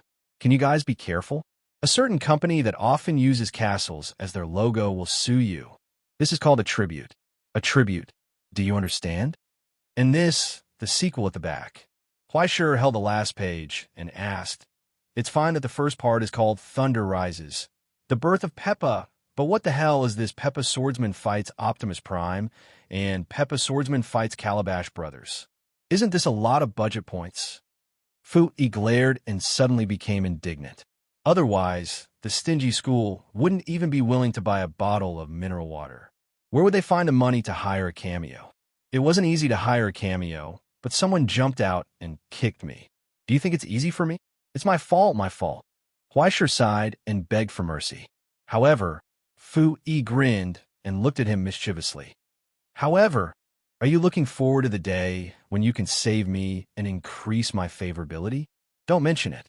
If you mention it again, something will really happen. Thinking of how director Fu pulled out her gun and shot him, Huaishir felt bitter. Besides, it was useless even if he increased her favorability. She had already locked the upper limit. From the first day they met, Huaishir knew how clear she was about her life plan. Enter the student union to accumulate experience, get admitted to Yanjing University. Enter the student union to obtain an excellent cadre resume. Strive for the American Ivy League exchange student quota. Thanks to Director Fu's previous bad behavior, she had long been completely disappointed in the romance that little girls would be interested in. Long before she became an adult, she had already divided her life into utilitarian categories, leaving no room for romance. Even though she looked petite and pitiful, she was a strong woman in her bones. If he wanted to play some strategy, he would probably be fooled by her. TSK, how boring. Fu Yi didn't find any wavering in his expression, so she pouted unhappily. At this time, the crew behind her was ready and called her loudly. After she turned around and responded, she threw the water into the trash can and said goodbye to Huaishir. "I'm leaving first." Huaishir waved her hand, but she was caught off guard when she felt her hand land on her shoulder. And she grinned and smiled. "Welcome back." Huaishir was stunned for a moment and couldn't help but laugh. After bidding farewell to those distant disputes and strangeness, he once again returned to his daily life. When he returned home, he saw the old figure squatting in the nursery, rolling up his pants and sleeves, carefully watering the newly grown flowers. "Welcome back." The old man looked up and asked, "Young master, how did it go?" "Everything went well." Huaishir waved his hand to reassure him and asked casually, "Fengshu, what are we eating tonight?" "Well, The market just sent some very good foie gras. How about I buy some mushrooms and snails? Feng Shu pondered and said, mushroom soup with stewed foie gras and baked snails with cheese should taste good. Roman cuisine? Well, if you don't like it, sashimi is also fine. Grilled foie gras sushi tastes quite rich. Huaisher suddenly found it difficult to choose. Can we have some of both? Feng Shu's expression became complicated. In fact, Miss Crow has already reflected to me about this matter. Your body fat has been a little high recently, and she hopes that I won't make high-calorie food like corn crisps. Bullsh asterisk T. Huaisher was furious. She's the one who eats the most. Hearing this, he was furious. Where's she? The same old place. Feng Shu pointed in the direction of the basement. Also, Miss Crow also said that she would like to invite you over when you come back. She's been waiting for me for a long time, right? Huaisher sighed. After putting down the piano case and jacket, he walked to the basement. Feng Shu's surname was naturally Feng, but in fact, this name was also given to him by Huaisher. After all, in essence, he was actually the incarnation of the entire Stone Marrow Hall. It was not wrong to just call him Stone Marrow, but if he called him that, it would still feel a little strange. As for the name, Feng Shu said, young master, you can do whatever you want. To be honest, I'm actually just a failed product made by Master. The reason I'm able to survive until now is all thanks to Master's pity and protection. The Master Feng Shu spoke of was Huaisher's great-grandfather, Huaiguang, who had taken root in Exinhai. He was a stage for ascendant of Dongxia's lineage. According to Feng Shu, when Huaiguang was old, in order to prevent his descendants from falling into decline after his death, he spent a lot of effort and resources in an attempt to build a spirit coffin. Thus, after a thorough search, he found a clear and obvious ley line near Qingxiu Mountain, and then the Stone Marrow Hall was built. As a rare tool, the spirit coffin's effect was not only to allow ascendant's soul to be reborn in a new body, but Huaiguang knew that his future was bleak, so he had no intention of occupying the bodies of his descendants to prolong his feeble existence. What he valued was its ability to allow people to ascend without any repercussions. In short, it was the ability to give people souls. Even if it would lose its effect after a single use, it was still a rare miracle. Unfortunately, even as a stage for ascendant, the existence of a spirit coffin was too extravagant and rare. Huaiguang could only follow the blueprint and use the incomplete blueprint he had obtained by chance to construct it. In the end, it was inevitable that he would fail. He didn't obtain the spirit coffin, but instead he was given the Stone Marrow Hall's origin substance by accident. It was as if his Midas touch had turned him into gold. After this failure, Huaiguang didn't have the resources to construct a second time, so he could only give up. However, he didn't erase the Stone Marrow Hall's origin substance out of anger. Instead, he spent a lot of effort to maintain this consciousness that was still in the process of being nurtured. He hoped that after 100 years, this kindness would be returned to his descendants through this budding consciousness. Feng Shu was indeed Huaisher's family member. In terms of seniority, there was no one more qualified than him to be considered a part of the Huai clan. If his descendants had been able to live a little longer, they would at least have been able to enjoy a resurgence. Unfortunately, after only 50 years, the Huai clan had fallen to an unimaginable state. Feng Shu's fragmented consciousness wanted to salvage the situation, but it was powerless.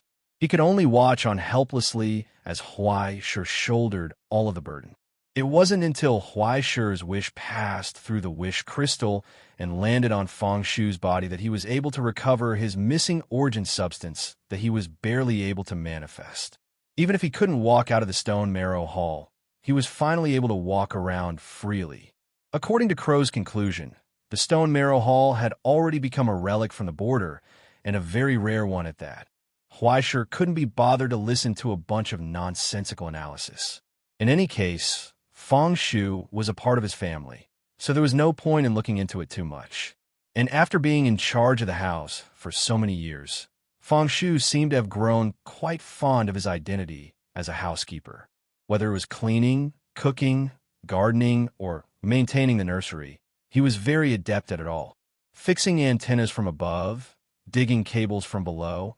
As long as it was a household matter, there was nothing he didn't know how to do. Huaisher didn't have to worry about anything as long as he was able to take care of everything on his own. He had already gone from being a struggling youth to a fat otaku who ate 5 meals a day. In less than a week, he had gained a few kilograms of weight. He was so happy that he couldn't even wear the pants he had just bought.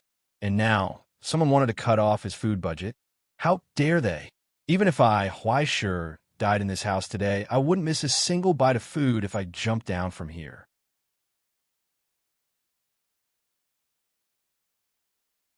Chapter 102. I'm not eating anymore. I'm really not eating anymore. 10 minutes later, Huaisher looked at the 80 kilograms on the scale. Tears streamed down his face as he sat on the ground and cried. It was too exaggerated to be this fat. Crow looked at him coldly. 3 bottles of happy drinks every day, half a kilogram of hot and dry noodles in the morning, 2 fried chicken for lunch, cake and milk tea for afternoon tea, a lot of meat for dinner, and taco chips for supper. I say, haven't you been too relaxed recently?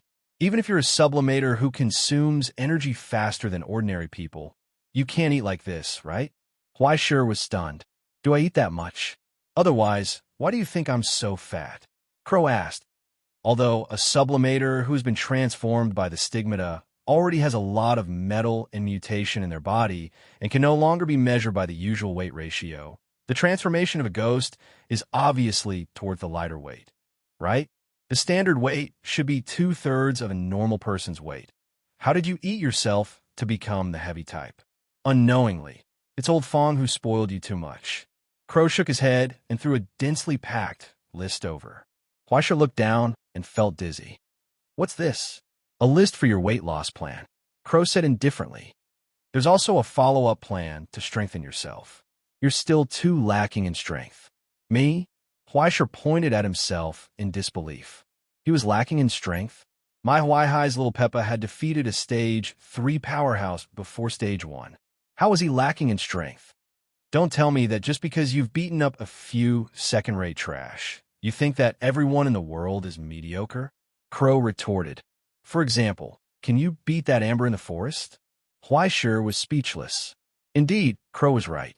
After all, they had the experience of fighting side by side. Although both sides were deliberately dragging each other down, he had to admit that purely in terms of combat skills, it was difficult for him to do anything to her. But this is different, right? Huaisher retorted. That's a rich woman armed to the teeth. She's a top Xinhua player with 100,000 exclusive customer service. How can I, a player with no money, fight her? Are you sure? Crow glanced at him and said, Friend, if you want to calculate money, you've already spent more than 30 million yuan, okay? The cost of the stigmata spirit alone was more than 25 million, and this was just the price. This kind of custom-made adjustment stigmata can only be made by a master. Even if you have money, you won't be able to buy it. So expensive? Huaisher was shocked. He suddenly had the urge to go out and sell himself. So don't worry. When it comes to spending money, you don't have to be afraid of anyone at the same level. Crow said, purely in terms of foundation, you aren't inferior to any other ascender of the same level. In terms of skill, the skills obtained from the Book of Destiny are enough to allow you to easily take advantage of those ascenders who only obtained a passing grade. But did you get any improvement from the Red Gloves records recently? Huaisher shook his head. Now it was clearly written in his skills. Dagger fighting LV8, Theravada dual blade technique LV6. After clearing the records of the purified people, he obtained a new skill called Experience of Chaotic Warfare. It was mainly used in group battles, but it was a pity that its level was limited to LV4, and it was impossible for him to improve it further. It was already the limit for a fragment that lacked a systematic system to reach this level. After all, it's a batch of fast products. It's already commendable that it can help you build a good foundation, but it's difficult to truly reach the peak with just these. Crow sighed with some annoyance. I still have to find you a good teacher, but it's hard to find someone in this field, and it's even harder to find someone trustworthy. There are always people who like to keep a trump card. It couldn't be helped. Without the records and simulations of the Book of Destiny, everyone's skills were honed from years of accumulation and trials of blood and death. It was difficult to purely rely on money to buy, and Huaisher couldn't stroll around the streets with a gun and stab anyone he saw in the back just to get a new record. Besides, this was the hard threshold. He was only grade 1, and it was already a miracle that he could reach this level. It was unrealistic to ask for more. However, fortunately, although you've reached a bottleneck in the improvement of your skills, you haven't started to improve your stigmata. With that, Crow put away the familiar bronze box on the table. Then he poured out a few pieces of the dust of the liberated, which were still warm, from the crucible and threw them to Huaisher. One piece. Just maintain this level of daily training. Huaisher pulled open his collar and looked down at the big hole in his chest. He couldn't help but smile bitterly. Every time before a fight, I have to pay for it. Something feels strange. It's not strange. In fact, you don't need to pay for it. Crow calmly said something extraordinary. Grade 1 stigmata has its limits. A structure that's too thick can't react flexibly, and a structure that's too thin can't bear too much power. If you want to strengthen one aspect, you will inevitably weaken the other. She said, "This is the trade-off, Huaisher." Wait. Huaisher was stunned. "What did you weigh?" Crow said, "I weighed it and felt that the part of the power system wasn't necessary. So I changed it to an external type. Look at the hole in your chest. It's so impressive." Huaisher's eyes widened. "So you made this?" No wonder he kept feeling that something was off. "You have to think positively," Crow said.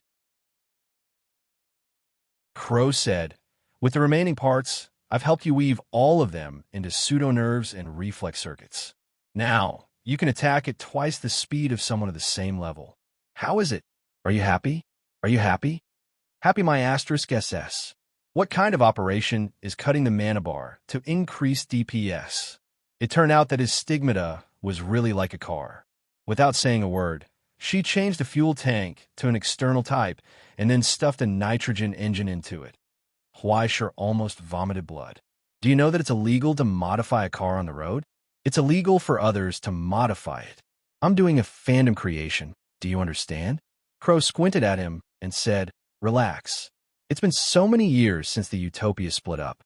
Do you think those guys who have fallen into hell and become the destruction element, the Golden Dawn, will ask you for copyright fees?" Huaisher covered his face. "So, can you please tell me at once what the hell this stigmata on my body has become? Don't worry. There are no hidden dangers or troubles. Sister's craftsmanship is famous." Speaking of this, Crow suddenly beamed. Although it's called a modification, it's actually a complete reconstruction. It's completely tailored to your fighting style. In addition to the Ghost's super adaptability to hell, I also added extra speed. Then there's the instantaneous, explosive power provided by the external fuel. Therefore, the patience required for a long battle is relatively average. As for defense, sorry, it's equivalent to none. You'll have to rely on positioning. Anyway, the limit of a Tier 1 stigmata is there. No matter how good your defense is, you can only resist 1 or 2 slashes. It can't even block bullets. It's not cost-effective at all. So our positioning is explosive, Crow said excitedly. "You know the crispy killer, right? My standard has always been to kill my teammates in 1 round. We'll go up and explode, then run away. If we encounter someone who doesn't die, we'll find another opportunity to explode. If we can backstab, we'll backstab. If we can be despicable, we'll be despicable. With the heart poison and the aura of fear, even if we encounter someone with high HP and defense, they'll be seriously injured if they don't die. But when you encounter someone who's good at grappling and has a suppressive support, don't get entangled. Once your positioning is restricted, it's over." "You didn't expect me to be a thief?" Huaisher smiled bitterly, but did not say anything else. In all fairness, it wasn't easy to have so many of them. Unless there were multiple eyes, how could there be so many buckets in the world? Moreover, Crow's custom-made system was a high-precision special that played to its strengths and avoided its weaknesses. What else could he say? He sighed and looked at Crow seriously. "What exactly are you trying to do?" "Huh." A pair of ghostly wings slapped the back of his head. "Kid, why are you asking so many questions?" Just focus on leveling up. Crow asked, "Do you think Sister Crow would lie to you?" Huaisha rolled his eyes. "Take a breath. We've already walked this path to the end. Why are you asking so many questions?" He sighed and stuffed the Liberator's dust into his chest. Then, the familiar cold numbness spread out along with the darkness. In the blink of an eye, layers of origin flame appeared along with the explosive power. He once again turned into a ghost. Then, with a bang, Crow's pointer flew into the air and hit him on the head. "Wrong. What's wrong?" Huaisha's eyes widened. "I haven't done anything yet." "It's because you haven't done anything." Crow stared at the flames rising from his body. "You haven't tried to control them at all. You're just venting. This path is completely wrong. What do I need to control? Yourself, your soul, your body, your sacred mark, and your everything. You need to make everything under your control and not let it all become your instinct." Crow lectured. "The first step is to control the layer of flames on your body that has nothing but sound and light effects. Put them away. You need to make it look like you didn't take the medicine after you took it." "Control?" Huaisha looked at the flames around him in shock. These were the excess power that burst out from the collision between the Liberator's dust and the Tribulation ash. They were the channels through which his body vented. How was he supposed to control them? Moreover, I didn't take any medicine in the Huai Ro Pa. Another strike of the pointer. "Converge. Focus on converging. Don't think about venting. Keep your heart as still as water," Crow said. "Imagine that you're a container. Don't let the water in the bottle sway out." Although he said that, it still didn't have much effect. Even though Huaisha deliberately tried to control this explosive power, it had little effect. At first, the flames gradually shrank with his attention, but he couldn't attend to anything else. The flames on his head retracted, and the flames on his legs rose again. He felt like a sieve. Air was leaking everywhere.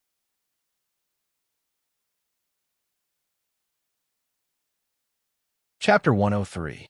The first step to controlling the sacred mark is to completely restrain the power brought by the dust of the liberated. The last time you took 3 pills, more than half of the power was wasted by you. Crow stood by the table and stared at him. "Do you remember those ascenders you saw? The ones who were the most obvious beasties were weaklings. The more beasties they had, the weaker their control over themselves. Even if they looked impressive, they were just for show. The sacred mark is not independent. It is a part of you. You are the sacred mark, and the sacred mark is you. You have to control this miracle and merge it with you." "But I can't control it." Huaisha spread out his hands in frustration.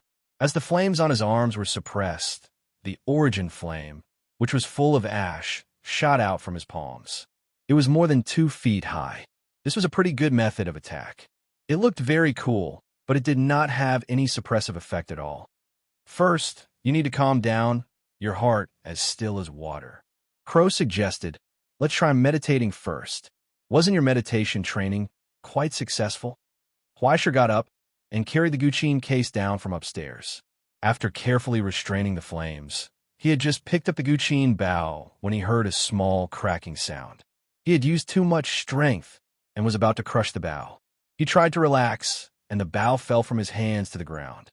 But when he subconsciously tightened his grip, the bow broke into 2 pieces. Even the fingerboard of the Guqin neck cracked. Damn. Fortunately, there was a spare bow at home. This time, Huaisha was very careful and did not crush it. But when he tried to play, he found that he could not calm down at all. His insides were burning. Under the violent riot of the ash, he was distraught.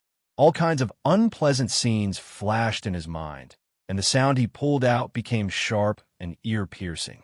He even began to doubt whether meditation was useful. "You don't have enough willpower." Crow sighed. "Do you know the training method of amber in the forest?" In Yingzhou, the warriors would combine the meditation of the monks to train their minds. They intended to understand the so-called yin. In the end, it was to let one's self enter a state of absolute calmness. In the end, there was a practice called Saber Zen, just like what you're doing now. Crow slowly said, "You can indulge, but you must hold back. You can be fanatical, but you must not cross the line. You have miracles, but not the other way around. Otherwise, you will be assimilated by the high-level stigmata sooner or later, and become a walking corpse. I understand.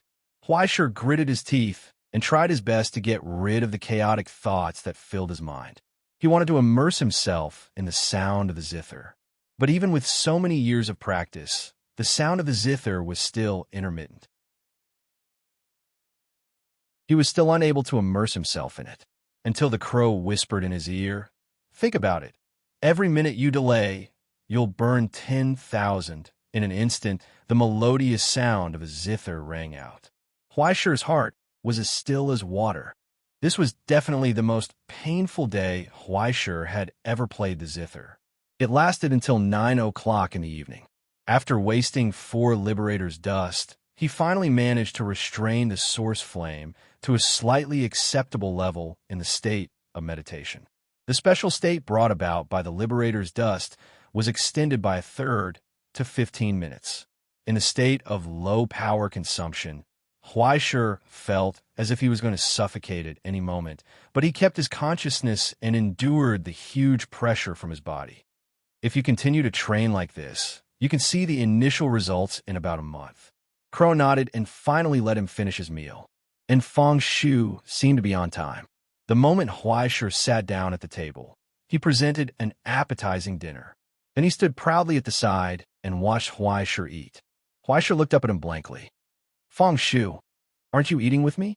"Thank you for your concern, young master. I've already eaten."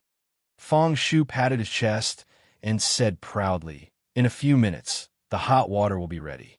Young master, you can go take a bath later. Your clothes are in the basket in the bathroom." Everything had been arranged so clearly and clearly. Huaisher shook his head. "No need to change. I plan to train a bit more tonight. Even if I change, I'll be sweaty and smelly. No, too much is as bad as too little. That's all for today. If you're still interested tonight, we have another program." Crow lowered his head and swallowed the snail that was bigger than his head in one gulp. He let out a long breath and praised, "Excellent craftsmanship." Feng Shu smiled happily. He bowed and gestured for them to enjoy, then left silently. I feel sorry for him." Huaisher scratched his head. "He's an old man. He has to do so much work every day. He feels guilty. Save it." Crow glanced at him. "He's now the incarnation of the Stone Marrow Museum. Don't measure him by human standards. Maintaining this place is as simple as eating and drinking every day. It's not as difficult as you think. If you really want to thank him, hurry up and advance. Then go down to the border and find some good materials to repair this place. The maintenance of the coffin is an astronomical figure. You have to feel a sense of urgency and be mentally prepared." I understand. Huaisher nodded and finished his meal quickly. After a short rest, he went to take a bath and leaned on the sofa in his pajamas. He didn't want to move anymore. "What program are you talking about tonight? Didn't you just say we're at the border?" Crow flapped his wings, and the Book of Destiny flew out. The pages quickly flipped and finally stopped at the last fragment of the Red Gloves record. "Today, I'll let you experience for yourself what the border and hell are." Things seemed to be coming to an end. Huaisher closed his eyes and skillfully blacked out. Like countless times in the past, he felt himself gradually fragmenting and spreading out like invisible gas and rain, slowly merging into the records of the Book of Destiny. Once again, he became the Red Glove. The first time he opened his eyes, he saw the adhesion of flesh and blood, the things called embryos, and himself called embryos. In the cold warehouse, countless embryos suspended in petri dishes were arranged in a formation that extended to the end of his vision. Life was like fish seedlings sleeping in countless fish tanks, waiting for maturity. The second time he opened his eyes, he saw a steel cradle and white-clothed nurses. They carried the smell of disinfectant and expressionlessly changed his diapers and breastfed him. Following, there were countless fragments of fragments. It was as if the process of growing up had been omitted. All that remained in his memory were injections, examinations, and daily loyalty education. The rest wasn't forgotten, but deliberately cut off and not allowed to exist. Erased. The whole process was like production on an assembly line. Checkpoints after checkpoints were constantly processed. The qualified passed, and the unqualified were destroyed. Before the age of 17, they would give their consciousness to the priests. The fanatical teachers would constantly engrave their loyalty in their minds and dedicate their bodies to the motherland. The cold instructors would constantly add skills and instincts to their bodies to kill their own kind. In the end, 470 finished products called perfect people were selected from more than 10 times the number. Just these fleeting fragments were enough to make Huaishir feel fear and disgust from the bottom of his heart. Life was like a product fiddled with by hands, growing in the direction of the plan. Under the cold scrutiny, various indicators and even fertility were evaluated. The qualified passed, and the unqualified were destroyed. Moving forward along the assembly line, they passed through one test after another and difficulties after another. Finally, in the 17th year of his birth, he ushered in the final trial. Today, you will usher in the final test and also judge your efforts in the past 17 years. The qualified will become a citizen of Rome after sublimation. Smiling scholars stood beside a huge machine, sending blessings and farewells to the students who were being tested. The priests anointed them with holy oil, the teachers encouraged them, and the instructors solemnly exhorted them. The whole world seemed to have warmed up. So kind, until the person represented by Huaishir walked into the huge machine. His limbs were fixed, tied to a cross, and finally sealed in a cabin that looked like a hamster ball. What was incredible was that he could still see the scene outside. Those warm and gentle faces, those expectant eyes, and those solemn expressions of expectation. He saw the display in the corner called the depth gauge, present. Then the lights on countless meters lit up, and all kinds of strange parameters changed rapidly. Finally, through the cabin door, he saw the priest suddenly pull down the lever while solemnly chanting. It was as if the rope on the guillotine had been cut off.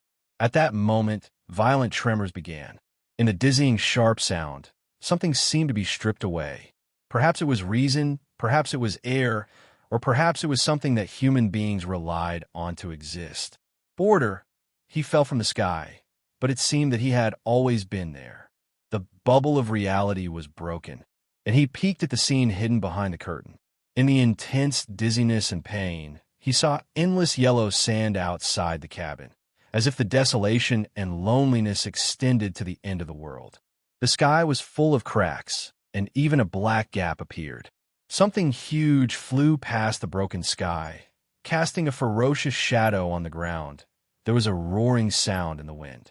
There was a vague shadow passing by outside the cabin. They were in groups, forming a long line. Their vague silhouettes were like ghosts, twisting under the scorching sun. Something among them cast an indifferent glance at him, with vicious mockery and compassionate pity. Fear made him cry out, but no one seemed to hear him. They gradually went away. After an unknown period of time, the violent tremors began again. He began to fall.